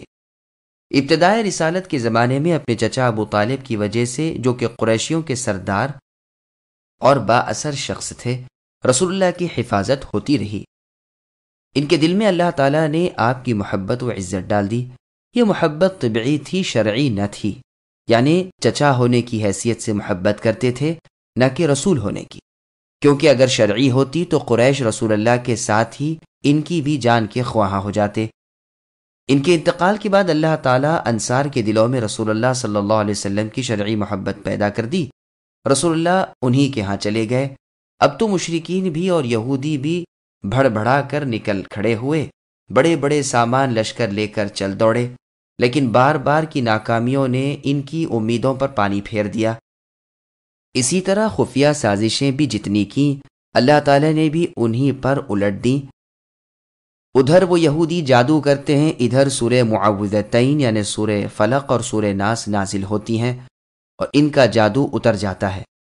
ادھر وہ ہزاروں جتن کر کے بکری کے شانے میں زہر ملا کر رسول اللہ کی دعوت کر کے رسول اللہ کے سامنے رکھتے ہیں، ادھر اللہ تعالیٰ اپنے نبی کو اس دھوکہ دہی سے آگاہ فرماتے ہیں اور یہ ہاتھ کاٹتے رہ جاتے ہیں۔ اور بھی ایسے واقعات رسول اللہ کی زندگی میں بہت سارے نظر آتے ہیں۔ تفسیر ابن جریر میں ہے کہ ایک سفر میں رسول اللہ صلی اللہ علیہ وسلم ایک سایہ دار درخت تلے، جو صحابہ کرام رضی اللہ عنہم اپنی عادت کے مطابق ہر منزل میں تلاش کر کے رسول اللہ کے لیے چھوڑ دیتے تھے۔ دوپہر کے وقت قیلولہ کر رہے تھے کہ ایک اعرابی اچانک آ پہنچا، رسول اللہ کی تلوار جو اسی درخت پر لٹک رہی تھی اتار لی اور میان سے باہر نکال لی اور ڈانٹ کر رسول اللہ سے کہنے لگا، اب بتاؤ کون ہے جو تمہیں بچا لے؟ رسول اللہ نے فرمایا، اللہ تعالیٰ مجھے بچائیں گے۔ اسی وقت اعرابی کا ہاتھ کانپنے لگتا ہے اور تلوار اس کے ہاتھ سے گر جاتی ہے اور وہ درخت سے ٹکراتا ہے، جس سے اس کا دماغ پاش پاش ہو جاتا ہے اور اللہ تعالیٰ یہ آیت اتارتے ہیں۔ لیکن یہ روایت سنداً ضعیف ہے، تاہم یہ قصہ دوسری سند سے صحیح بخاری اور مسلم وغیرہ میں موجود ہے۔ ابن ابی حاتم میں ہے کہ جب رسول اللہ نے بنو انمار سے غزوہ کیا، ذات الرقاع کھجور کے باغ میں رسول اللہ ایک کنویں میں پیر لٹکائے بیٹھے تھے، جو بنو نجار کے ایک شخص حارث نامی نے کہا، دیکھو اب میں محمد صلی اللہ علیہ وسلم کو قتل کرتا ہوں۔ لوگوں نے کہا، کیسے؟ کہا، میں کسی حیلے سے آپ کی تلوار لے لوں گا اور پھر ایک ہی وار میں پرلے پار کر دوں گا۔ یہ رسول اللہ کے پاس آیا اور ادھر ادھر کی باتیں بنا کر رسول اللہ سے تلوار دیکھنے کو مانگی۔ رسول اللہ نے اسے دے دی، لیکن تلوار اس کے ہاتھ میں آتے ہی اس پر اس بلا کا لرزہ چڑھا کہ آخر تلوار سنبھل نہ سکی اور ہاتھ سے گر پڑی۔ تو رسول اللہ نے فرمایا، تیرے اور تیرے بد ارادے کے درمیان اللہ تعالیٰ حائل ہو گئے ہیں، اور یہ آیت اتری۔ یہ روایت گو کہ ضعیف ہے، لیکن صحیح بخاری حدیث نمبر 2913 وغیرہ میں آیت کے نزول کے بغیر اس معنی کی روایت موجود ہے۔ غورث ابن حارث کا بھی ایسا ہی قصہ مشہور ہے۔ ابن مردویہ میں ہے کہ صحابہ رضی اللہ عنہم کی عادت تھی کہ سفر میں جس جگہ ٹھہرتے رسول اللہ کے لیے گھنے سائے والا بڑا درخت چھوڑ دیتے کہ رسول اللہ اس کے زیر سایہ آرام فرمائے۔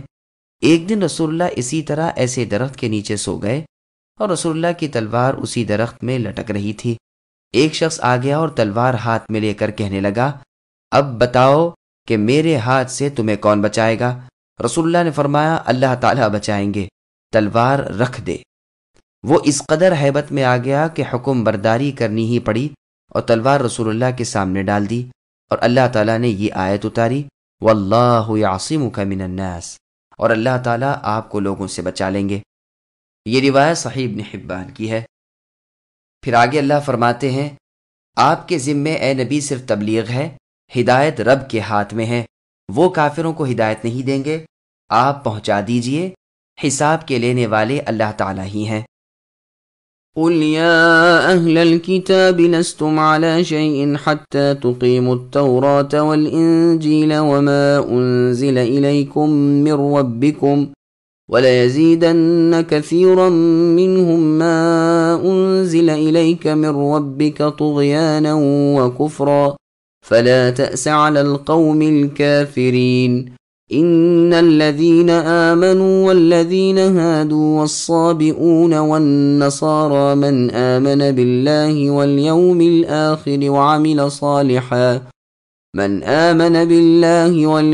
الْآخِرِ وَعَمِلَ صَالِحًا فَلَا خَوْفٌ عَلَيْهِمْ وَلَا هُمْ يَحْزَنُونَ۔ اے نبی، آپ کہہ دیجئے کہ اے اہل کتاب، تم دراصل کسی چیز پر نہیں جب تک کہ تورات و انجیل پر اور جو کچھ تمہاری طرف تمہارے رب تعالیٰ کی طرف سے اتارا گیا ہے قائم نہ ہو جاؤ۔ جو کچھ آپ کی جانب اے نبی آپ کے رب تعالیٰ کی طرف سے اترا ہے، وہ ان میں سے اکثر کو شرارت اور انکار میں اور بھی بڑھائے گا، تو آپ ان کافروں پر غمگین نہ ہوئیے۔ مسلمان، یہودی، ستارہ پرست، نصرانی، کوئی بھی ہو، جو بھی اللہ تعالیٰ اور قیامت کے دن پر ایمان لائے اور نیک عمل کرے، وہ محض بے خوف رہے گا اور بالکل بے غم ہو جائے گا۔ سامعین، اب ان آیتوں کی تفسیر سماعت کیجیے۔ ایماندار بننے کی شرط۔ اللہ تعالیٰ فرماتے ہیں کہ یہود و نصارہ کسی دین پر نہیں جب تک کہ اپنی کتابوں پر اور اللہ تعالیٰ کی اس کتاب پر ایمان نہ لائیں، یعنی قرآن مجید پر۔ لیکن ان کی حالت تو یہ ہے کہ جوں جوں قرآن اترتا ہے تو یہ سرکشی اور کفر میں بڑھتے جاتے ہیں۔ بس اے نبی صلی اللہ علیہ وسلم، آپ ان کافروں کی طرف سے حسرت و افسوس کر کے کیوں اپنی جان میں گھن لگاتے ہیں؟ صابی نصرانیوں اور مجوسیوں کی بے دین جماعت کو کہتے ہیں، اور صرف مجوسیوں کو بھی، اور یہ ایک گروہ تھا یہود نصرانیوں دونوں میں سے مثل مجوسیوں کے۔ قتادہ رحمہ اللہ کہتے ہیں کہ یہ زبور پڑھتے تھے، غیر قبلے کی طرف نمازیں پڑھتے تھے اور فرشتوں کو پوجتے تھے۔ وہب رحمہ اللہ فرماتے ہیں یہ اللہ تعالیٰ کو ایک جانتے تھے، کسی شریعت پر عامل نہ تھے، ان میں کفر کی ایجاد نہیں ہوئی تھی۔ یہ عراق کے متصل آباد تھے، بکوسی کہے جاتے تھے، نبیوں کو مانتے تھے، ہر سال 30 روزے رکھتے تھے اور یمن کی طرف منہ کرتے، دن بھر میں 5 نمازیں بھی پڑھتے تھے۔ اس کے سوا اور قول بھی ہیں، چونکہ پہلے 2 جملوں کے بعد ان کا ذکر آیا تھا اس لیے رفع کے ساتھ عطف ڈالا۔ ان تمام لوگوں سے اللہ تعالیٰ فرماتے ہیں کہ امن و امان والے، بے ڈر بے خوف وہ ہیں جو اللہ تعالیٰ پر اور قیامت پر سچا ایمان رکھیں اور نیک عمل کریں، اور یہ ناممکن ہے جب تک اس آخری رسول محمد صلی اللہ علیہ وسلم پر ایمان نہ ہو۔ جو کہ تمام جن و انس کی طرف اللہ تعالیٰ کے رسول بنا کر بھیجے گئے ہیں۔ بس رسول اللہ پر ایمان لانے والے آنے والی زندگی کے خطرات سے بے خوف ہیں، اور یہاں چھوڑ جانے والی دنیاوی چیزوں کی انہیں کوئی تمنا اور حسرت نہیں۔ سورہ بقرہ کی تفسیر میں اس جملے کے مفصل معنی بیان کر دیے گئے ہیں۔ لقد أخذنا ميثاق بني إسرائيل وأرسلنا إليهم رسلا كلما جاءهم رسول بما لا تهوى أنفسهم فريقا كذبوا وفريقا يقتلون وحسبوا ألا تكون فتنة فعموا وصموا ثم تاب الله عليهم ثم عموا وصموا كثير منهم والله بصير بما يعملون۔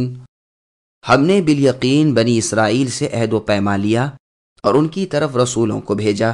جب کبھی رسول ان کے پاس وہ احکام لے کر آئے جو ان کی اپنی منشا یعنی خواہشات نفسانی کے خلاف تھے، تو انہوں نے ان کی ایک جماعت کی تو تکذیب کی اور ایک جماعت کو قتل کر دیا، اور سمجھ بیٹھے کہ کوئی سزا نہ ہوگی، بس اندھے بہرے بن بیٹھے۔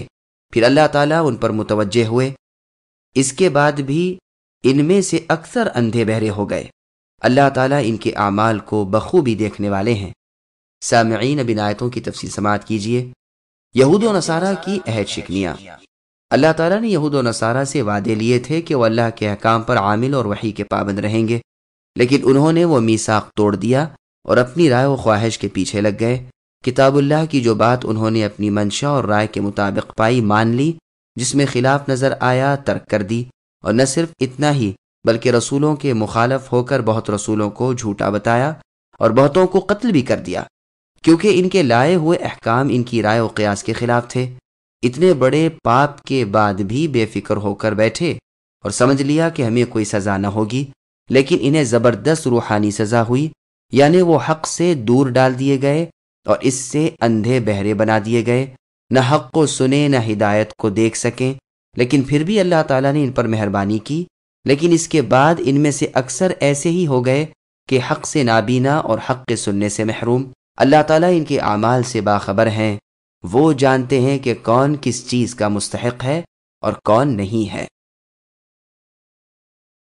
لقد كفر الذين قالوا إن الله هو المسيح ابن مريم وقال المسيح يا بني إسرائيل اعبدوا الله ربي وربكم إنه من يشرك بالله فقد حرم الله عليه الجنة ومأواه النار وما للظالمين من أنصار لقد كفر الذين قالوا إن الله ثالث ثلاثة وما من إله إلا إله واحد وإن لم ينتهوا عما يقولون ليمسن الذين كفروا منهم عذاب أليم أفلا يتوبون إلى الله ويستغفرونه والله غفور رحيم ما المسيح ابن مريم إلا رسول قد خلت من قبله الرسل وأمه صديقة كانا يأكلان الطعام انظر كيف نبين لهم الآيات ثم انظر أنا يؤفكون۔ بے شک وہ لوگ کافر ہو گئے جن کا قول ہے کہ مسیح ابن مریم علیہ السلام ہی اللہ ہیں، حالانکہ خود مسیح علیہ السلام نے ان سے کہا تھا کہ اے بنی اسرائیل، اللہ ہی کی عبادت کرو جو میرے اور تمہارے رب ہیں۔ یقین مانو کہ جو شخص اللہ کے ساتھ کسی کو شریک کرتا ہے، اللہ تعالیٰ اس پر جنت حرام کر دیتے ہیں، اس کا ٹھکانہ جہنم ہی ہے، گنہگاروں کی مدد کرنے والا کوئی نہیں۔ وہ لوگ بھی قطعاً کافر ہو گئے جنہوں نے کہا اللہ تعالیٰ تین میں کے تیسرے ہیں، دراصل سوائے اللہ کے اور کوئی معبود برحق نہیں ہے۔ اگر یہ لوگ اپنے اس قول سے باز نہ رہے تو ان میں سے جو کفر پر رہیں انہیں المناک عذاب ضرور پہنچیں گے۔ یہ لوگ کیوں اللہ تعالیٰ کی طرف نہیں جھکتے اور کیوں استغفار نہیں کرتے؟ اللہ تو بہت ہی بخشنے والے اور بڑے ہی مہربان ہیں۔ مسیح ابن مریم علیہ السلام سوائے پیغمبر ہونے کے اور کچھ بھی نہیں۔ اس سے پہلے بھی بہت سے پیغمبر ہو چکے ہیں۔ ان کی ماں ایک ولیہ عورت تھی یعنی مریم، دونوں ماں بیٹے کھانا کھایا کرتے تھے۔ دیکھیے تو صحیح اے نبی کہ کس طرح ہم ان کے سامنے دلیلیں رکھتے جاتے ہیں، پھر غور کر لیجئے کہ کس طرح پلٹائے جاتے ہیں۔ سامعین، اب ان آیتوں کی تفسیر سماعت کیجئے۔ مشرک پر جنت حرام ہے۔ نصرانیوں کے فرقوں کی یعنی ملکیہ، یعقوبیہ، نستوریہ کے کفر کی حالت بیان کی جا رہی ہے کہ یہ مسیح علیہ السلام ہی کو اللہ کہتے ہیں اور مانتے ہیں۔ اللہ ان کے قول سے پاک، منزہ اور مبرہ ہیں۔ مسیح تو اللہ تعالیٰ کے غلام تھے۔ سب سے پہلا کلمہ ان کا دنیا میں قدم رکھتے ہی گہوارے میں ہی یہ تھا کہ انی عبد اللہ، کہ بے شک اے لوگو میں اللہ کا غلام ہوں یعنی بندہ ہوں۔ انہوں نے یہ نہیں کہا تھا کہ میں اللہ ہوں یا اللہ کا بیٹا ہوں، بلکہ اپنی غلامی کا اقرار کیا تھا اور ساتھ ہی فرمایا تھا میرا اور تم سب کا رب اللہ ہی ہے، اللہ کی عبادت کرتے رہو، سیدھی اور صحیح راہ یہی ہے۔ اور یہی قول اپنی جوانی کے بعد کی عمر میں بھی کہا، اللہ تعالیٰ ہی کی عبادت کرو، اللہ کے ساتھ دوسرے کی عبادت کرنے والے پر جنت حرام ہے، اس کے لیے جہنم واجب ہے۔ جیسے قرآن کی اور آیت میں ہے، اللہ کا فرمان ہے اللہ تعالیٰ شرک کو معاف نہیں فرماتے۔ جہنمی جب جنتیوں سے کھانا پانی مانگیں گے تو اہل جنت کا یہی جواب ہوگا دونوں چیزیں کفار پر حرام ہیں۔ رسول اللہ صلی اللہ علیہ وسلم نے بذریعہ منادی مسلمانوں میں آواز لگوائی تھی کہ جنت میں فقط ایمان و اسلام والے ہی جائیں گے۔ یہ روایت صحیح مسلم کی ہے۔ سورہ نساء کی آیت ان اللہ لا یغفر کی تفسیر میں وہ حدیث بھی بیان کر دی گئی ہے جس میں ہے کہ گناہ کے 3 دیوان ہیں، جس میں سے ایک وہ ہے جسے اللہ تعالیٰ کبھی نہیں بخشتے، اور وہ اللہ تعالیٰ کے ساتھ شرک ہے، لیکن یہ روایت سند ضعیف ہے۔ مسیح علیہ السلام نے بھی اپنی قوم میں یہی واضح بیان کیا اور فرمایا کہ ایسے ناانصاف مشرکین کا کوئی مددگار بھی کھڑا نہ ہوگا۔ اب ان کا کفر بیان ہو رہا ہے کہ جو اللہ تعالیٰ کو 3 میں سے ایک مانتے تھے۔ یہود عزیر علیہ السلام کو اور نصرانی عیسیٰ علیہ السلام کو اللہ تعالیٰ کا معاذ اللہ بیٹا کہتے تھے اور اللہ تعالیٰ کو 3 میں سے ایک مانتے تھے، لیکن یہ آیت صرف نصرانیوں کے بارے میں ہے۔ وہ باپ بیٹا اور اس کلمے کو جو باپ کی طرف سے بیٹے کی جانب تھا اللہ تعالیٰ مانتے تھے۔ پھر ان 3 کے مقرر کرنے میں بہت بڑا اختلاف تھا اور ہر فرقہ دوسرے کو کافر کہتا تھا، اور حق یہ ہے کہ سب کے سب کافر تھے۔ مسیح علیہ السلام کو اور ان کی ماں مریم علیہ السلام کو اور اللہ تعالیٰ کو ملا کر اللہ تعالیٰ مانتے تھے۔ اسی کا بیان اس سورت کے آخر میں ہے کہ قیامت کے دن اللہ تعالیٰ مسیح علیہ السلام سے فرمائیں گے، کیا اے عیسیٰ تم نے لوگوں سے کہا تھا کہ مجھے اے لوگوں اور میری ماں مریم یعنی میری والدہ کو بھی اللہ مانو؟ وہ اس سے صاف انکار کریں گے اور اپنی لا علمی اور بے گناہی ظاہر کریں گے۔ زیادہ ظاہر قول بھی یہی ہے، واللہ اعلم۔ دراصل لائق عبادت سوائے اس پاک ذات اللہ کے اور کوئی نہیں۔ تمام کائنات اور کل موجودات کے معبود برحق وہی اللہ ہیں۔ اگر یہ اپنے اس کفریہ قول سے باز نہ آئے تو یقیناً یہ المناک عذابوں کا شکار ہوں گے۔ پھر اللہ تعالیٰ اپنے کرم وجود، بخشش و انعام اور لطف و رحمت کو بیان فرما رہے ہیں، اور باوجود ان کے اس قدر سخت جرم کے اور اتنی اشد بے حیائی کے اور کذب و افتراء کے انہیں اپنی رحمت کی دعوت دیتے ہیں اور فرماتے ہیں کہ اب بھی میری طرف جھک جاؤ، ابھی سب کو معاف کر دوں گا اور دامن رحمت تلے لے لوں گا۔ مسیح علیہ السلام اللہ تعالیٰ کے بندے اور رسول ہی تھے۔ ان جیسے رسول ان سے پہلے بھی ہوئے ہیں، جیسے اللہ کا فرمان ان ہوا الا عبد الآیہ، یعنی وہ مسیح ہمارے غلام ہی تھے، ہاں ہم نے ان پر رحمت نازل فرمائی تھی اور بنی اسرائیل کے لیے قدرت کی ایک نشانی بنائی۔ عیسیٰ علیہ السلام کی والدہ مریم علیہ السلام مؤمنہ اور سچائی والی تھیں۔ اس سے معلوم ہوا کہ نبیہ نہ تھیں، کیونکہ یہ مقام وصف ہے تو بہترین وصف جو آپ کا تھا وہ بیان کر دیا۔ اگر نبوت والی ہوتی تو اس موقع پر اس کا بیان نہایت ضروری تھا۔ ابن حزم رحمہ اللہ وغیرہ کا خیال ہے کہ ام اسحاق اور ام موسیٰ اور ام عیسیٰ نبیہ تھیں، اور دلیل یہ دیتے ہیں کہ فرشتوں نے سارہ اور مریم علیہ السلام سے خطاب اور کلام کیا، اور والدہ موسیٰ علیہ السلام کی نسبت فرمان ہے وَأَوْحَيْنَا إِلَىٰ أُمِّ موسیٰ، کہ ہم نے موسیٰ علیہ السلام کی والدہ کی طرف وحی کی کہ تم اپنے بیٹے موسیٰ کو دودھ پلاؤ۔ لیکن جمہور کا مذہب اس کے خلاف ہے۔ وہ کہتے ہیں کہ نبوت مردوں میں رہی، جیسے قرآن کا فرمان ہے وَمَا أَرْسَلْنَا قَبْلَكَ إِلَّا رِجَالًا الآیہ، یعنی آپ سے پہلے اے نبی ہم نے بستی والوں میں سے مردوں ہی کی طرف رسالت انعام فرمائی ہے۔ ابو الحسن اشعری رحمہ اللہ نے تو اس پر اجماع نقل کیا ہے۔ پھر آگے اللہ فرماتے ہیں کہ ماں بیٹا تو دونوں کھانے پینے کے محتاج تھے، یعنی مریم اور ان کے بیٹے عیسیٰ علیہ السلام، اور ظاہر ہے کہ جو اندر جائے گا وہ باہر بھی آئے گا، پس ثابت ہوا کہ وہ بھی اوروں کے مثل بندے ہی تھے، الوہیت ان میں نہ تھی، یعنی معبود نہ تھے۔ دیکھو تو اے نبی ہم کس طرح کھول کھول کر ان کے سامنے اپنی حجتیں پیش کر رہے ہیں۔ پھر یہ بھی دیکھ لیجئے کہ باوجود اس کے یہ کس طرح ادھر ادھر بھٹکتے اور بھاگتے پھرتے ہیں، کیسے گمراہ مذاہب لے رہے ہیں اور کیسے ردی اور بے دلیل اقوال کو گرہ میں باندھے ہوئے ہیں۔ قل اتعبدون من دون الله ما لا يملك لكم ضرا ولا نفعا والله هو السميع العليم قل يا أهل الكتاب لا تغلوا في دينكم غير الحق ولا تتبعوا أهواء قوم قد ضلوا من قبل وأضلوا كثيرا ولا تتبعوا أهواء قوم قد ضلوا من قبل وأضلوا كثيرا وضلوا عن سواء السبيل۔ اے نبی آپ کہہ دیجئے کیا تم اللہ تعالیٰ کے سوا ان کی عبادت کرتے ہو جو نہ تمہارے کسی نقصان کے مالک نہ کسی نفع کے؟ اللہ تعالیٰ ہی ہے خوب سننے اور پوری طرح جاننے والے ہیں۔ اے اہل کتاب اپنے دین میں ناحق غلو اور زیادتی نہ کرو، اور ان لوگوں کی نفسانی خواہشوں کی پیروی نہ کرو جو پہلے سے بہک چکے ہیں اور بہتوں کو بہکا بھی چکے ہیں اور سیدھی راہ سے ہٹ گئے ہیں۔ سامعین اب ان آیتوں کی تفسیر سماعت کیجیے۔ نفع و نقصان کے مالک صرف اللہ تعالیٰ ہی ہیں۔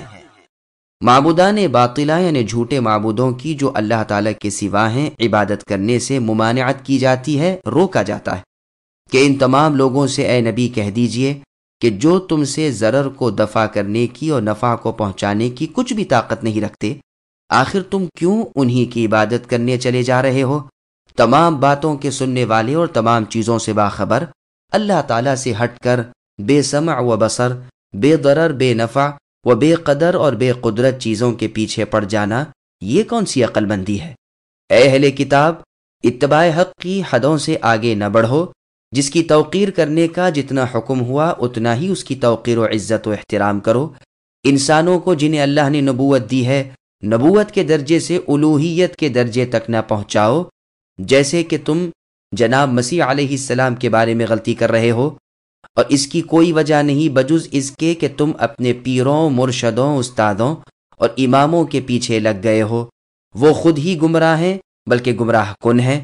استقامت اور عدل کے راستے کو چھوڑے ہوئے انہیں زمانہ گزر گیا، ضلالت اور بدعتوں میں مبتلا ہوئے عرصہ ہو گیا۔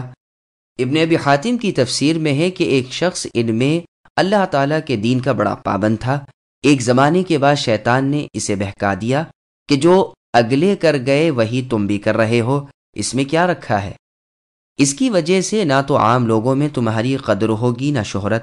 تمہیں چاہیے کہ کوئی نئی بات ایجاد کرو، اسے لوگوں میں پھیلاؤ، پھر دیکھو کہ کیسی شہرت ہوتی ہے اور کس طرح جگہ بجگہ تمہارا ذکر ہونے لگتا ہے۔ چنانچہ اس نے ایسا ہی کیا۔ اس کی وہ بدعتیں لوگوں میں پھیل گئیں اور ایک زمانہ اس کی تقلید کرنے لگا۔ اب تو اسے بڑی ندامت ہوئی، سلطنت و ملک چھوڑ دیا اور تنہائی میں اللہ تعالیٰ کی عبادتوں میں مشغول ہو گیا۔ لیکن اللہ تعالیٰ کی طرف سے اسے جواب یہ ملا کہ صرف تیری ہی خطا ہوتی تو معاف کر دیتا، لیکن تو نے تو عام لوگوں کو بگاڑ دیا اور انہیں گمراہ کر کے غلط راہ پر لگا دیا، جس راہ پر چلتے چلتے وہ مر بھی گئے۔ ان کا بوجھ تجھ پر سے کیسے ہٹے گا؟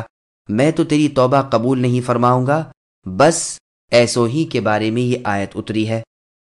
لعن الذين كفروا من بني إسرائيل على لسان داود وعيسى بن مريم ذلك بما عصوا وكانوا يعتدون كانوا لا يتناهون عن منكر فعلوه لبئس ما كانوا يفعلون ترى كثيرا منهم يتولون الذين كفروا لبئس ما قدمت لهم أنفسهم أن سخط الله عليهم وفي العذاب هم خالدون ولو كانوا يؤمنون بالله والنبي وما أنزل إليه ما اتخذوهم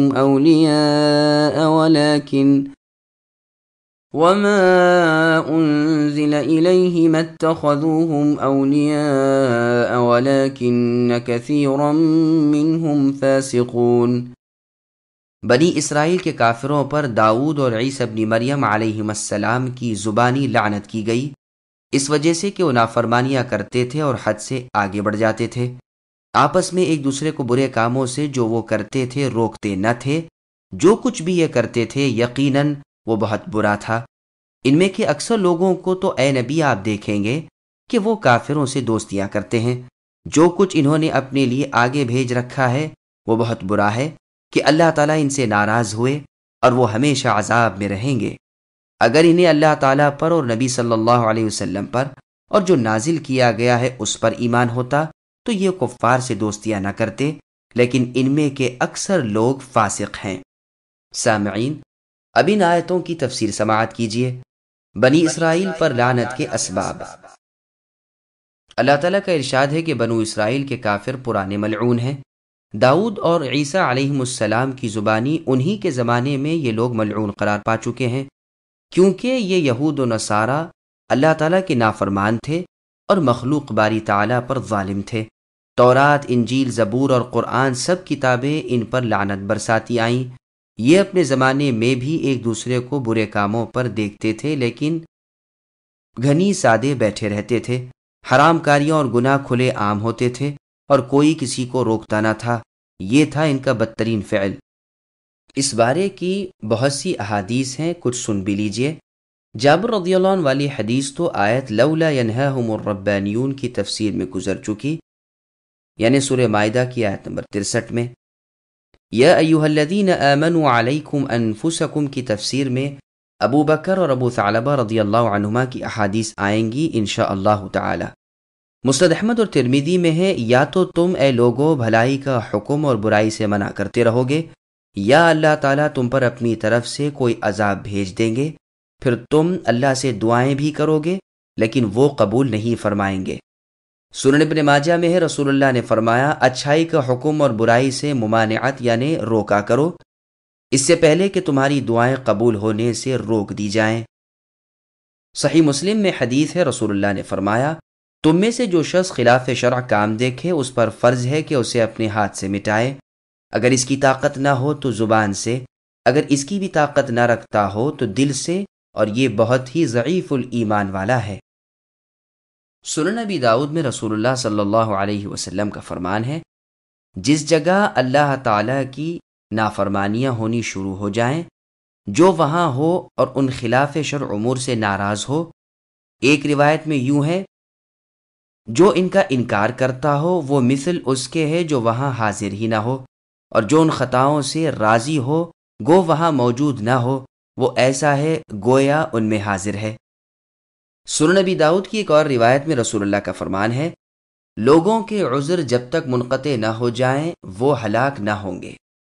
سنن ابو داؤد، ترمذی اور ابن ماجہ میں رسول اللہ کا فرمان ہے، افضل جہاد حق کلمہ ظالم بادشاہ کے سامنے کہہ دینا ہے۔ سنن ابن ماجہ میں ہے کہ جمرہ اولیٰ کے پاس رسول اللہ صلی اللہ علیہ وسلم کے سامنے ایک شخص آیا اور رسول اللہ سے سوال کیا کہ سب سے افضل جہاد کون سا ہے؟ رسول اللہ خاموش رہے۔ پھر آپ جمرہ ثانیہ پر آئے تو اس نے پھر وہی سوال کیا، مگر رسول اللہ اس بار بھی خاموش رہے۔ جب جمرہ عقبہ پر کنکریاں مار چکے اور سواری پر سوار ہونے کے ارادے سے رکاب میں پاؤں رکھے تو دریافت فرمایا، وہ پوچھنے والا کہاں ہے؟ اس نے کہا، اللہ کے رسول میں حاضر ہوں۔ تو آپ نے فرمایا، حق کلمہ ظالم بادشاہ کے سامنے کہہ دینا۔ سنن ابن ماجہ ہی کی ایک اور روایت میں ہے، ابو سعید خدری رضی اللہ عنہ سے روایت ہے، رسول اللہ نے فرمایا، اللہ تعالیٰ قیامت کے دن بندے سے سوال کریں گے، حتیٰ کہ یہ بھی فرمائیں گے، جب تو نے برائی دیکھی تھی تو اس سے منع کیوں نہیں کیا تھا؟ پھر جب وہ جواب نہ دے سکے گا تو اللہ تعالیٰ بندے کو جواب سکھا دیں گے۔ وہ یعنی بندہ کہے گا، اے اللہ، مجھے آپ سے رحمت کی امید تھی، اور بندوں سے ڈر لگتا تھا۔ سنن ابن ماجہ میں ہے کہ رسول اللہ صلی اللہ علیہ وسلم سے سوال کیا گیا کہ امر بالمعروف اور نہی عن المنکر، یعنی نیکی کا حکم دینا اور برائی سے روکنا، یہ کب چھوڑی جائے؟ فرمایا اس وقت جب تم میں بھی وہی ظاہر ہو جائے جو تم سے اگلے لوگوں میں ظاہر ہوا تھا۔ ہم نے پوچھا وہ کیا چیز ہے؟ فرمایا کمینے آدمیوں میں سلطنت کا چلا جانا، بڑے آدمیوں میں بدکاری آ جانا، رذیلوں میں علم کا آ جانا۔ زید رحمہ اللہ کہتے ہیں کہ رذیلوں میں علم آ جانے سے مراد فاسقوں میں یعنی گناہوں میں حد سے آگے بڑھ جانے والوں میں علم آ جانا ہے۔ اس حدیث کی شاہد ابو ثعلبہ رضی اللہ عنہ کی حدیث ہے جو یہ آیت لا یضرکم کی تفسیر میں آئے گی انشاءاللہ۔ پھر آگے اللہ فرماتے ہیں کہ اکثر منافقوں کو تو اے نبی آپ دیکھیں گے کہ وہ کافروں سے دوستیاں گانٹتے ہیں۔ ان کے اس فعل کی وجہ سے یعنی مسلمانوں سے دوستیاں چھوڑ کر کافروں سے دوستیاں کرنے کی وجہ سے انہوں نے اپنے لیے برا ذخیرہ جمع کر رکھا ہے۔ اسی کی پاداش میں ان کے دلوں میں نفاق پیدا ہو گیا ہے، اور اسی بنا پر اللہ تعالیٰ کا غضب ان پر نازل ہوا ہے، اور قیامت کے دن دائمی عذاب بھی ان کے لیے آگے آ رہے ہیں۔ پھر آگے اللہ فرماتے ہیں اگر یہ لوگ اللہ تعالیٰ پر، اللہ کے رسول پر اور قرآن پر پورا ایمان رکھتے تو ہرگز کافروں سے دوستیاں نہ کرتے، اور چھپ لکھ کر ان سے میل ملاپ جاری نہ رکھتے، نہ سچے مسلمانوں سے دشمنیاں رکھتے۔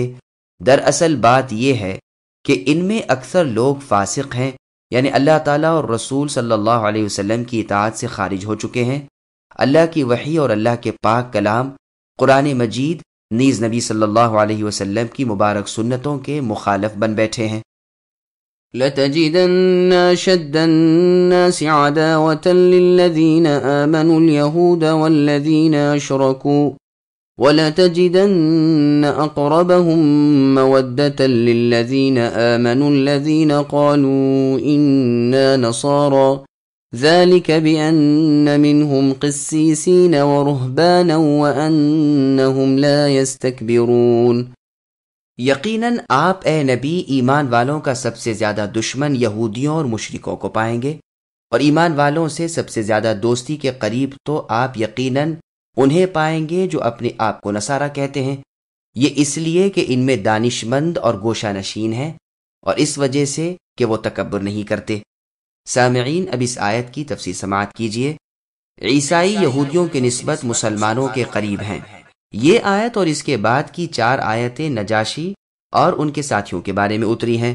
جب ان کے سامنے حبشہ کے ملک میں جعفر ابن ابی طالب رضی اللہ عنہ نے قرآن شریف پڑھا تو ان کی آنکھوں سے آنسو روا ہو گئے، اور اس قدر روئے کہ ان کی داڑھیاں تر ہو گئیں۔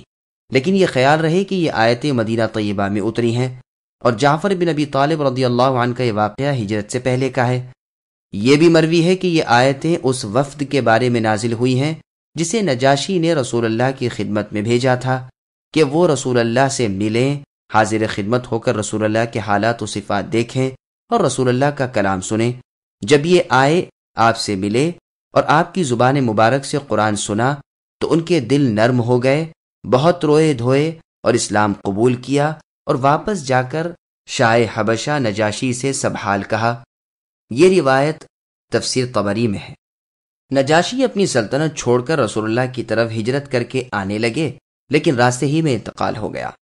لیکن بخاری اور مسلم کی روایت سے ثابت ہے کہ وہ حبشہ میں ہی سلطنت کرتے ہوئے فوت ہوئے۔ ان کے انتقال کے دن ہی رسول اللہ نے صحابہ رضی اللہ عنہم کو ان کے انتقال کی خبر دی اور ان کی نماز جنازہ غائبانہ ادا کی۔ بعض تو کہتے ہیں کہ اس وفد میں 7 تو علماء تھے اور 5 زاہد تھے، یا 5 علماء اور 7 زاہد تھے۔ بعض کہتے ہیں یہ کل 50 آدمی تھے، اور کہا گیا ہے کہ 60 سے کچھ اوپر تھے۔ ایک قول یہ بھی ہے کہ یہ 70 تھے، فاللہ اعلم۔ عطا رحمہ اللہ فرماتے ہیں جن کے اوصاف آیت میں بیان ہیں یہ اہل حبشہ ہیں۔ مسلمان مہاجرین حبشہ جب ان کے پاس پہنچے تو یہ سب مسلمان ہو گئے تھے۔ قتادہ رحمہ اللہ فرماتے ہیں کہ پہلے یہ دین عیسوی پر قائم تھے، لیکن جب انہوں نے مسلمانوں کو دیکھا اور قرآن کریم سنا تو فوراً سب مسلمان ہو گئے۔ ابن جریر رحمہ اللہ کا فیصلہ ان سب اقوال کو ٹھیک کر دیتا ہے۔ وہ فرماتے ہیں کہ یہ آیتیں ان لوگوں کے بارے میں ہیں جن میں یہ اوصاف ہوں، خواہ وہ حبشہ کے ہوں یا اور کہیں کے۔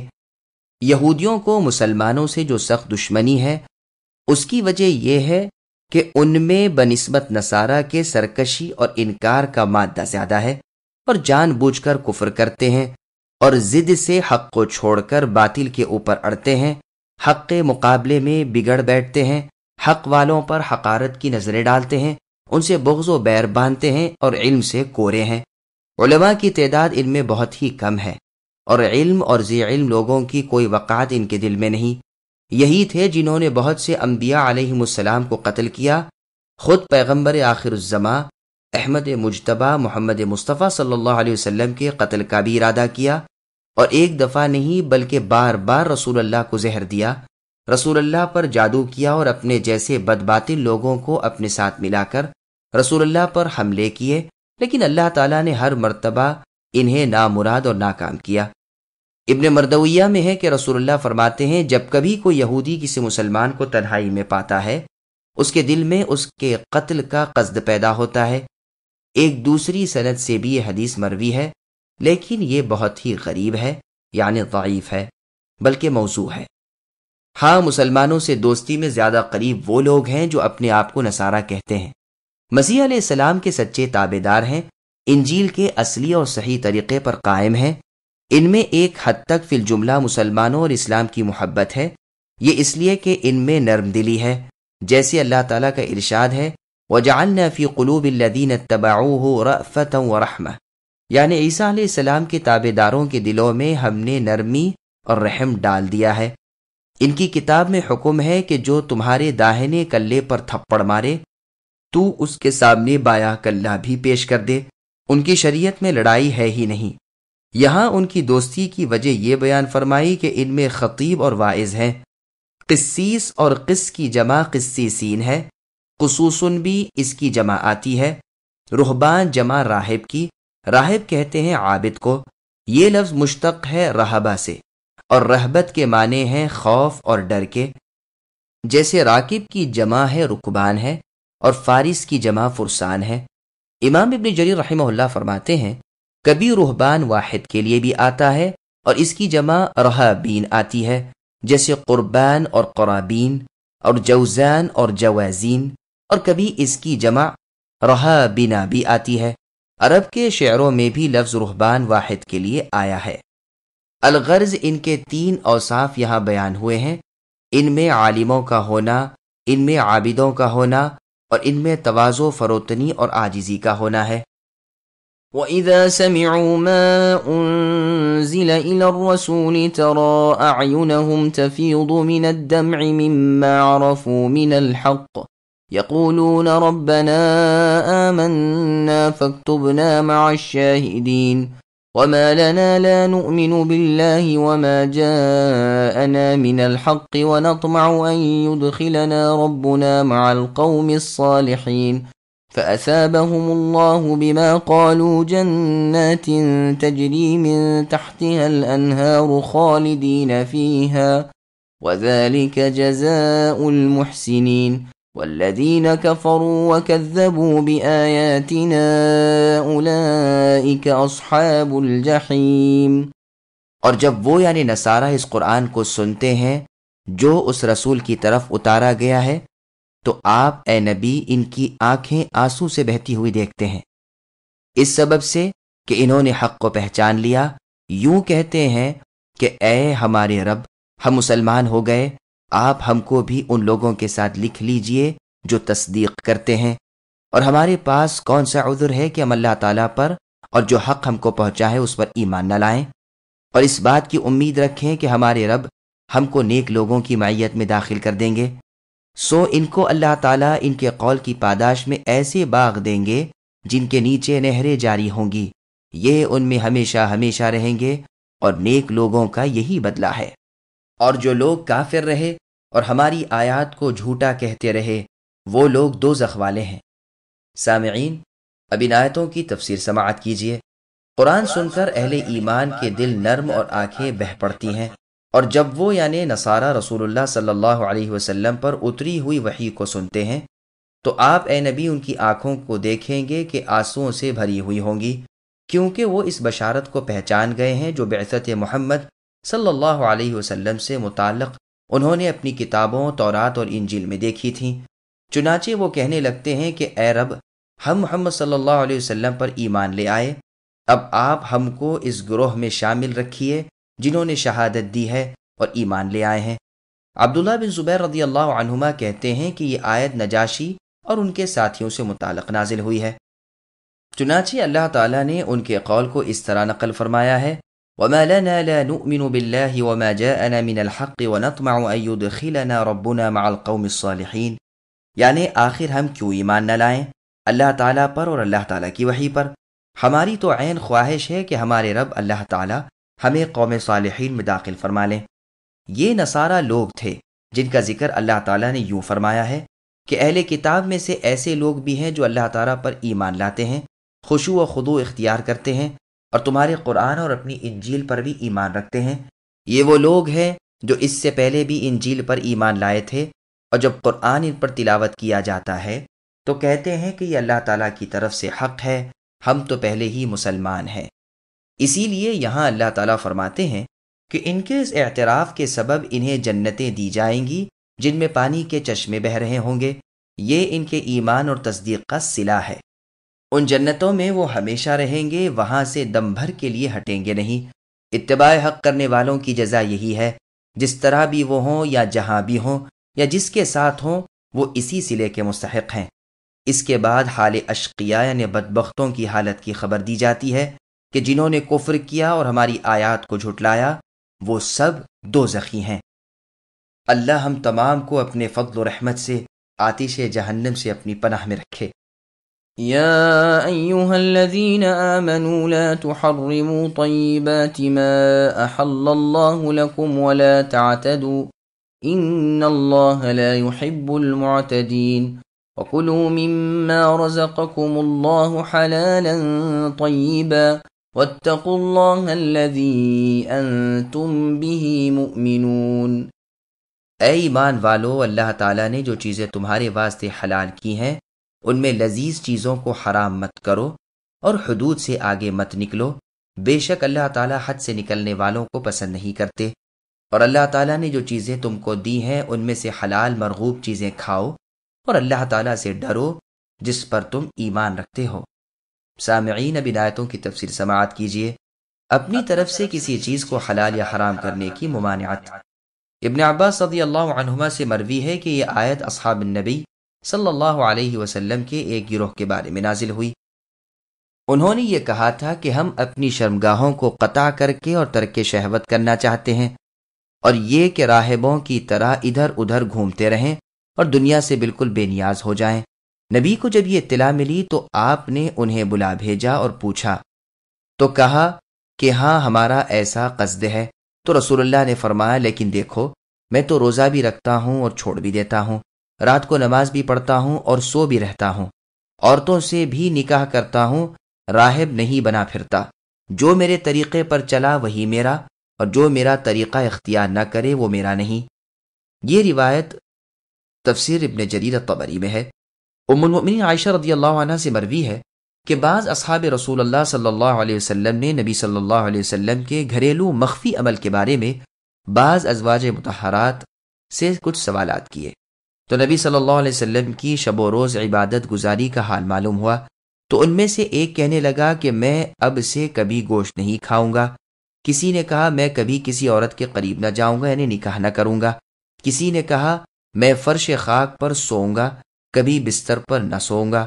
یہ خبر نبی صلی اللہ علیہ وسلم کو ملی تو آپ نے فرمایا ان لوگوں کو کیا ہوا؟ کوئی یہ کہتا ہے، کوئی وہ کہتا ہے۔ میں تو روزہ رکھتا بھی ہوں اور نہیں بھی رکھتا، سوتا بھی ہوں اور نماز بھی پڑھتا ہوں، گوشت بھی کھاتا ہوں اور نکاح بھی کرتا ہوں۔ جو میرے طور طریق سے ہٹ گیا وہ مجھ سے نہیں۔ یہ روایت بخاری، مسلم نیز مسند احمد اور ابن حبان کی ہے۔ ابن عباس رضی اللہ عنہما سے مروی ہے کہ ایک شخص نبی صلی اللہ علیہ وسلم کے پاس آ کر کہنے لگا کہ میں گوشت کھاتا ہوں تو بہت شہوت پیدا ہو جاتی ہے، اس لیے میں نے اپنے اوپر گوشت حرام کر لیا ہے۔ تو یہ آیت اتری کہ اے ایمان والو، اللہ تعالیٰ کی حلال کی ہوئی چیزوں کو اپنے اوپر حرام نہ کر ڈالو۔ لیکن یہ روایت ضعیف ہے۔ صحیح بخاری میں عبداللہ ابن مسعود رضی اللہ عنہ سے مروی ہے کہ ہم ایک لڑائی میں طویل عرصے سے نبی صلی اللہ علیہ وسلم کے ساتھ تھے، ہمارے ساتھ عورتیں نہ تھیں جب ہم کو رہنا دوبھر معلوم ہونے لگا یعنی بغیر عورتوں کے، تو ہم نے رسول اللہ سے پوچھا کہ کیا ہم خسی ہو جائیں یعنی خود کو ناکارہ کر لیں، کہ خواہش ہی پیدا نہ ہو یعنی جماع کرنے کی؟ تو رسول اللہ نے منع فرمایا اور ہمیں ایک کپڑے یا ایک جوڑے مہر کے معاوضے میں ایک موقتی نکاح کی اجازت دی۔ پھر عبداللہ رضی اللہ عنہ نے یہ آیت پڑھی کہ اے ایمان والو، اللہ تعالیٰ کی حلال کردہ چیزوں کو اپنے اوپر حرام نہ کر لو، لیکن یہ واقعہ نکاح متعہ کو حرام قرار دیے جانے سے پہلے کا ہے۔ مستدرک حاکم میں عبداللہ بن مسعود رضی اللہ عنہ سے مروی ہے کہ ان کے پاس ایک مرتبہ پکی ہوئی کھیری کا تحفہ آیا، لوگ مل کر کھانے لگے تو ایک آدمی مجلس سے ہٹ گیا۔ عبداللہ رضی اللہ عنہ نے کہا آؤ شریک ہو جاؤ، تو کہنے لگا کہ میں نے تو اس کے نہ کھانے کی قسم کھا لی ہے۔ آپ رضی اللہ عنہ نے فرمایا کہ آؤ کھا لو، قسم توڑ ڈالو اور کفارہ دے دو۔ پھر اس آیت کی تلاوت فرمائی۔ صحیح بخاری کی وہ حدیث جس میں واقعہ ابو بکر صدیق رضی اللہ عنہ اور ان کے مہمانوں کا ہے، وہ بھی اسی کے مشابہ ہے، اور وہ اور یہ دونوں قصے اس بات کی دلیل ہیں کہ امام شافعی رحمہ اللہ وغیرہ علماء کا مسلک ہے کہ جس نے اپنے اوپر کوئی طعام یا لباس یا عورتوں کو چھوڑ کر اور کوئی چیز حرام کر لی تو وہ حرام نہیں ہو جاتی، اور اس کا کفارہ نہیں، کیونکہ اللہ تعالیٰ نے کہہ دیا ہے کہ اللہ تعالیٰ کی حلال کی ہوئی چیز اپنے اوپر حرام نہ بنا لو۔ یہی تو وجہ ہے کہ جس نے گوشت کھانا اپنے اوپر حرام کر لیا تھا اس کو نبی صلی اللہ علیہ وسلم نے کفارہ دینے کا حکم نہیں دیا تھا، لیکن امام احمد رحمہ اللہ یہ کہتے ہیں کہ جس نے کوئی کھانا پینا، لباس یا اور کوئی حلال چیز حرام کر لی تو قسم کا کفارہ ادا کرنا پڑے گا، اس لیے کہ جب کوئی شخص قسم کے ذریعے ترک اپنے اوپر لازم کر لے تو جیسے قسم کا کفارہ لازم آتا ہے، اسی طرح بغیر قسم کے مجرد تحریم سے بھی غیر لازم کو لازم قرار دینے کی پاداش میں اس سے مواخذہ کیا جانا چاہیے، جو کفارے کی صورت میں ہو سکتا ہے۔ ابن عباس رضی اللہ عنہما نے بھی ایسا ہی فتویٰ دیا ہے۔ وہ فرماتے ہیں کہ اللہ تعالیٰ کے قول سے بھی یہی نکلتا ہے۔ ارشاد ہے یا ایھا النبی لم تحرم، اور فرمایا قد فرض اللہ لکم تحلۃ ایمانکم، یعنی اے نبی اپنی بیویوں کی خوشنودی کی خاطر اللہ تعالیٰ نے جو چیز آپ پر حلال کر دی ہے اس کو کیوں حرام کر لیتے ہیں؟ اللہ تعالیٰ بخشنے والے اور مہربان ہے۔ پھر آگے فرمایا کہ اللہ تعالیٰ تم پر فرض کرتے ہیں کہ اپنی قسموں کو توڑ دو۔ یہاں آیت مذکورہ بالا کے ذکر کے بعد یمین کے کفارے کا ذکر فرمایا ہے۔ اس سے یہ بات ثابت ہوئی کہ یمین کا ذکر نہ بھی ہو اور اپنے اوپر حرام کر لیا ہو تو بھی مستحق کفارہ ہونے میں بے منزل یمین ہی کے ہے، واللہ اعلم۔ مجاہد رحمہ اللہ سے مروی ہے کہ بعض بزرگ صحابہ جیسے عثمان بن مظعون اور عبداللہ بن عمر رضی اللہ عنہما نے ارادہ کیا کہ ترک دنیا کر لیں گے، خسی ہو جائیں گے یعنی خود کو ناکارہ کر لیں گے تاکہ جماع کرنے کی حاجت ہی نہ ہو، ٹاٹ کے سوا کچھ نہ پہنیں گے، تو آیت مذکورہ اتری جس کے آخر میں فرمایا گیا کہ جس اللہ تعالیٰ پر تم ایمان لا چکے ان سے ڈرو۔ لا تعتدو کے معنی میں یہ بھی احتمال ہو سکتا ہے کہ مباحات کو اپنے اوپر حرام کر کے اپنے نفسوں پر تنگی نہ کر لو، اور یہ بھی محتمل ہے کہ یہ مراد ہو کہ حلال کو حرام نہ بنا لو اور حلال سے فائدہ اٹھانے میں حد سے آگے نہ بڑھ جاؤ، حلال کو بھی بقدر کفایت ہی حاصل کرو، زائد از ضرورت نہیں، جیسا کہ اللہ تعالیٰ نے فرمایا کلوا واشربوا ولا تسرفوا، کھاؤ پیو لیکن کھانے پینے میں زائد از ضرورت نہ خرچ کرو۔ فرمایا کہ مؤمن وہ لوگ ہیں جو خرچ کرتے ہیں تو اسراف نہیں کرتے، نہ بخل کرتے ہیں بلکہ اعتدال کی روش میں رہتے ہیں۔ اللہ تعالیٰ نے افراد کی اجازت دی ہے نہ تفریط کی، اسی لیے فرمایا کہ لا تعتدو۔ پھر فرمایا کہ ہر حالت میں حلال اور طیب کھاؤ اور اپنے تمام امور میں اللہ تعالیٰ سے ڈرو، اللہ کی اطاعت اور مرضی کی اتباع کرو، مخالفت و عصیان یعنی نافرمانی سے باز رہو۔ لا يؤاخذكم الله باللغو في أيمانكم ولكن يؤاخذكم بما عقدتم الأيمان فكفارته إطعام 10 مساكين من أوسط ما تطعمون أهليكم أو كسوتهم أو تحرير رقبة فمن لم يجد فصيام 3 أيام ذلك كفارة أيمانكم إذا حلفتم واحفظوا أيمانكم كذلك يبين الله لكم آياته لعلكم تشكرون۔ اللہ تم سے مواخذہ نہیں فرماتے تمہاری قسموں میں لغو قسم پر، لیکن مواخذہ اس پر فرماتے ہیں کہ تم قسموں کو مستحکم کر دو۔ سو اس کا کفارہ 10 محتاجوں کو کھانا دینا، اوسط درجے کا، جو اپنے گھر والوں کو کھانا دیا کرتے ہو، یا ان کو کپڑا دینا، یا ایک غلام یا لونڈی آزاد کرنا، اور جس کو مقدور نہ ہو یعنی اس کی طاقت نہ ہو تو 3 دن کے روزے ہیں۔ یہ کفارہ ہے تمہاری قسموں کا جب کہ تم قسم کھا لو، اور اپنی قسموں کا خیال رکھا کرو۔ اسی طرح اللہ تعالیٰ تمہارے واسطے اپنے احکام بیان فرماتے ہیں تاکہ تم شکر کرو۔ سامعین، اب اس آیت کی تفسیر سماعت کیجیے۔ لغو قسموں پر کفارہ نہیں ہے۔ یمین لغو، جن کو جھوٹ موٹ کی قسمیں یا تکیے کلام کی قسمیں کہنا چاہیے، ان کا ذکر سورہ بقرہ میں گزر چکا، اس کے اعادے یعنی دہرانے کی ضرورت نہیں۔ ایسی قسمیں آدمی بلا قصد اپنی باتوں میں بولتا رہتا ہے۔ اللہ تعالیٰ کی قسم، اللہ تعالیٰ کی قسم، یہ امام شافعی رحمہ اللہ کا قول ہے۔ دوسروں کا قول ہے کہ ایسی لغو ہزل میں ہوا کرتی ہے یا معصیت کے موقع پر بھی ہو سکتی ہیں۔ ابو حنیفہ اور امام احمد رحمہ اللہ کا قول ہے کہ غلبہ ظن کے موقع پر بھی کہا جاتا ہو تو یمین لغو کی تعریف میں آ جائے گا، یا غصے کے وقت یا بھول کر قسم کھائی گئی ہو۔ اور یہ بھی کہا گیا ہے کہ ترک اکل و شرب و لباس سے متعلق بھی قسم ہو تو اسی استدلال سے قابل غیر مواخذہ ہے کہ لا تحرموا طیبات، لیکن صحیح تر بات یہی ہے کہ بلا قصد جو قسم زبان سے نکلتی ہے وہی یمین لغو ہے، قسم اور اس کا کفارہ۔ وَلَكِنْ يُؤَاخِذُكُمْ بِمَا عَقَدتُّمُ الْأَيْمَانَ، یعنی قسم کھانے کی نیت اور ارادے سے قسم کھائی گئی ہو تو اللہ تعالیٰ مواخذہ فرمائیں گے۔ فَكَفَّارَتُهُ إِطْعَامُ 10 مَسَاكِينَ مِنْ أَوْسَطِ مَا تُطْعِمُونَ أَهْلِيكُمْ، یعنی عزم صمیم والی قسم کو توڑنے کا کفارہ 10 مسکینوں کو کھانا کھلانا ہے جن کے پاس ضروریات کے حصول کی کوئی سبیل نہیں، اور وہ اوسط قسم کی یعنی درمیانہ قسم کی غذا دی جانی چاہیے جو تم کماتے ہو اور اپنے اہل و عیال کو کھلاتے ہو۔ یہ اوسط غذا روٹی اور دودھ یا روٹی اور روغن ہے۔ ابن عباس رضی اللہ عنہما نے بیان کیا ہے کہ بعض لوگ اپنے اہل کو حیثیت سے بھی خراب غذا کھلاتے ہیں اور بعض حیثیت سے بھی اچھی، اس لیے اللہ تعالیٰ نے کہا ہے کہ اوسط قسم کی ہو، نہ اس میں تنگی برتی گئی ہو، نہ دل کھول کے خرچ کیا گیا ہو۔ ابن عمر رضی اللہ عنہما کہتے ہیں کہ وہ روٹی گوشت ہے، یا روٹی دودھ روغن یا سرکہ وغیرہ ہے، یا روٹی کھجور وغیرہ۔ ابن جریر رحمہ اللہ کہتے ہیں کہ اوسط سے مراد غذا کی قلت و کثرت ہے، چنانچہ علماء نے مقدار غذا میں اختلاف کیا ہے۔ علی رضی اللہ عنہ فرماتے ہیں کہ صبح شام 2 وقت 10 مسکینوں کو کھلایا جائے۔ محمد بن سیرین تابعی رحمہ اللہ کہتے ہیں کہ ایک ہی وقت کافی ہے، یعنی روٹی اور گوشت۔ اگر گوشت نہ ہو تو روٹی اور روغن صحیح، یا سرکہ اور پیٹ بھر کھلائی جائے۔ بعض کہتے ہیں کہ ہر ایک کو نصف صاع گیہوں یا کھجوریں دی جائیں، یعنی تقریباً 1.25 سیر۔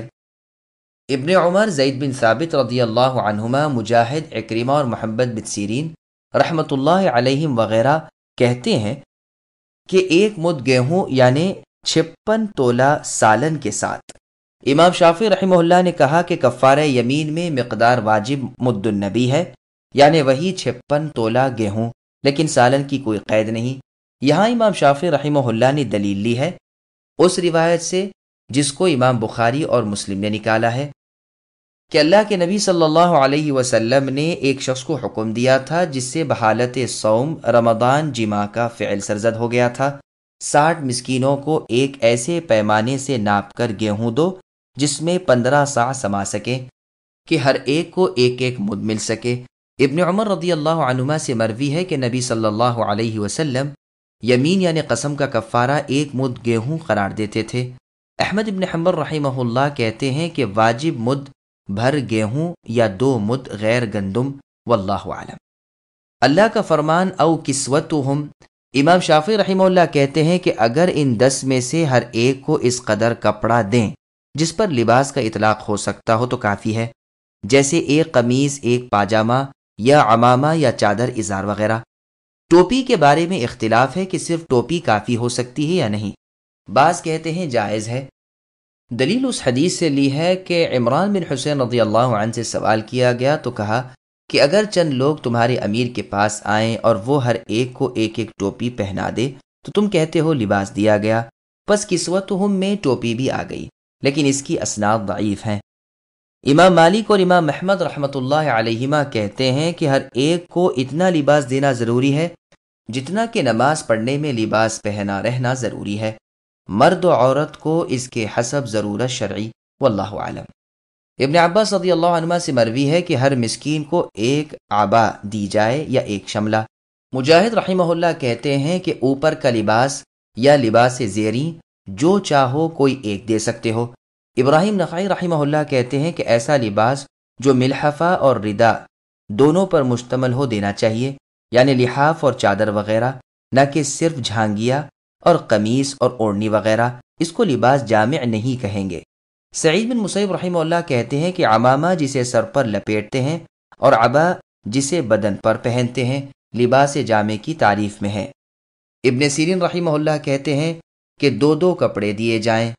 ابو موسیٰ نے قسم کھائی تھی تو 2 کپڑے کفارے میں دیے تھے۔ عائشہ رضی اللہ عنہا سے مروی ہے کہ کسوہ سے ہر مسکین کے لیے ایک عبا مراد ہے، اور یہ حدیث غریب ہے۔ او تحریر رقبۃ، یا ایک غلام آزاد کر دیا جائے۔ ابو حنیفہ مطلق غلام مراد لیتا ہے، خواہ کافر غلام آزاد کیا جائے یا مؤمن۔ امام شافعی رحمہ اللہ اور دوسرے فقہا کہتے ہیں کہ مؤمن غلام ہونا ضروری ہے، جیسا کہ قتل کے کفارے میں مؤمن غلام کی قید ہے۔ اس صورت میں اتحاد موجب تو موجود رہے گا، اگرچہ اتحاد سبب نہ ہو۔ حدیث معاویہ ابن حکم رضی اللہ عنہ سے معلوم ہوتا ہے، اور صحیح مسلم میں بھی ہے، کہ ابن حکم سلمی رضی اللہ عنہ کے ذمے ایک غلام کو آزاد کرنا تھا۔ چنانچہ وہ ایک حبشی جاریہ کو لے کر آئے تو رسول اللہ نے ان سے پوچھا کہ اللہ تعالیٰ کہاں ہے؟ تو اس حبشن جاریہ نے کہا آسمان میں۔ پھر پوچھا میں کون ہوں؟ تو کہا آپ اللہ کے رسول ہیں۔ تو نبی صلی اللہ علیہ وسلم نے فرمایا کہ ہاں یہ مؤمنہ ہے، اس کو آزاد کر سکتے ہو۔ یہ روایت مسلم نیز ابو داؤد مسند احمد وغیرہ میں ہے۔ اب ان 3 قسم کے کفاروں میں سے جس قسم کا کفارہ بھی ادا کیا جائے گا ادا ہو جائے گا۔ قرآن میں پہلے سب سے سہل کا ذکر ہے، اس کے بعد درجہ بدرجہ، یعنی کھانا زیادہ سہل ہے لباس دینے سے، پھر لباس غلام آزاد کرنے سے زیادہ سہل ہے۔ غرض یہ کہ ادنا سے اعلیٰ کی طرف قدم بڑھایا گیا ہے۔ سب کے آخر میں یہ ہے کہ اگر مکلف ان تینوں میں سے کسی پر بھی قادر نہ ہو تو فمن لم یجد فصیام 3 ایام، یعنی 3 دن کے روزے رکھے۔ ابن جبیر اور حسن بصری رحمہ اللہ نے کہا ہے کہ جس کے پاس 3 درہم بھی ہوں تو وہ کھانا کھلائے ورنہ روزے رکھے۔ بعض متأخرین فقہا سے منقول ہے کہ اس کے لیے جائز ہے کہ جس کے پاس اپنی ضروریات کے سوا اور کوئی چیز فاضل نہ ہو، جس کو وہ یمین کے کفارے میں دے سکتا ہو۔ ابن جریر رحمہ اللہ نے یہ بھی کہا ہے کہ نیز وہ اس قدر غریب ہو کہ وہ اپنی یا اپنے عیال کی اس دن کی قوت سے زیادہ کچھ نہ رکھتا ہو۔ اب علماء کا اختلاف اس میں بھی ہے کہ پے در پہ 3 روزے رکھنا کیا واجب ہے یا مستحب، اور کیا الگ الگ بھی رکھ سکتے ہیں۔ شافعی رحمہ اللہ کہتے ہیں کہ پے در پہ رکھنا واجب نہیں۔ مالک رحمہ اللہ بھی یہی کہتے ہیں، اس لیے کہ حکم مطلق ہے، کوئی قید نہیں۔ جیسے رمضان کے مسلسل روزے قضا ہوں تو اس کو بھی مسلسل قضا رکھنے کی ضرورت نہیں، کیونکہ فعدۃ من ایام اخر ایک مطلق آیت ہے۔ امام شافعی رحمہ اللہ سے ایک جگہ پے در پے کے وجوب کی صراحت ہے۔ احناف اور حنابلہ کا بھی یہی قول ہے، وہ اس روایت کی بنا پر کہ ابی بن کعب رضی اللہ عنہ کی ایک قرأت ہے فصیام 3 ایام متتابعات۔ اصحاب ابن مسعود بھی اسی طرح پڑھتے تھے، اگرچہ یہ قرأت متواتر طور پر ثابت نہیں، لیکن کم از کم خبر واحد ضرور ہے، یا صحابہ کی تفسیر سے اس کا ثبوت ملتا ہے۔ ابن عباس رضی اللہ عنہما سے مروی ہے کہ جب کفارے کی آیت اتری تو حذیفہ رضی اللہ عنہ نے کہا اللہ کے رسول، کیا ہم ان تینوں میں سے کسی ایک کو اختیار کرنے میں آزاد ہیں؟ تو رسول اللہ نے فرمایا کہ ہاں، چاہو تو غلام آزاد کر دو، یا کسی کو لباس پہنا دو، کھانا کھلا دو، اور کچھ بھی نہیں تو 3 دن کے پے در پہ روزے رکھو۔ یہ حدیث غریب ہے۔ ذالک کفارۃ ایمانکم اذا حلفتم، یہ یمین کا شرعی کفارہ ہے۔ واحفظوا ایمانکم، یعنی کفارہ ادا کیے بغیر نہ رہنا۔ اللہ تعالیٰ اسی طرح وضاحت کے ساتھ اپنی آیتیں بیان فرماتے ہیں تاکہ تم شکر ادا کرو۔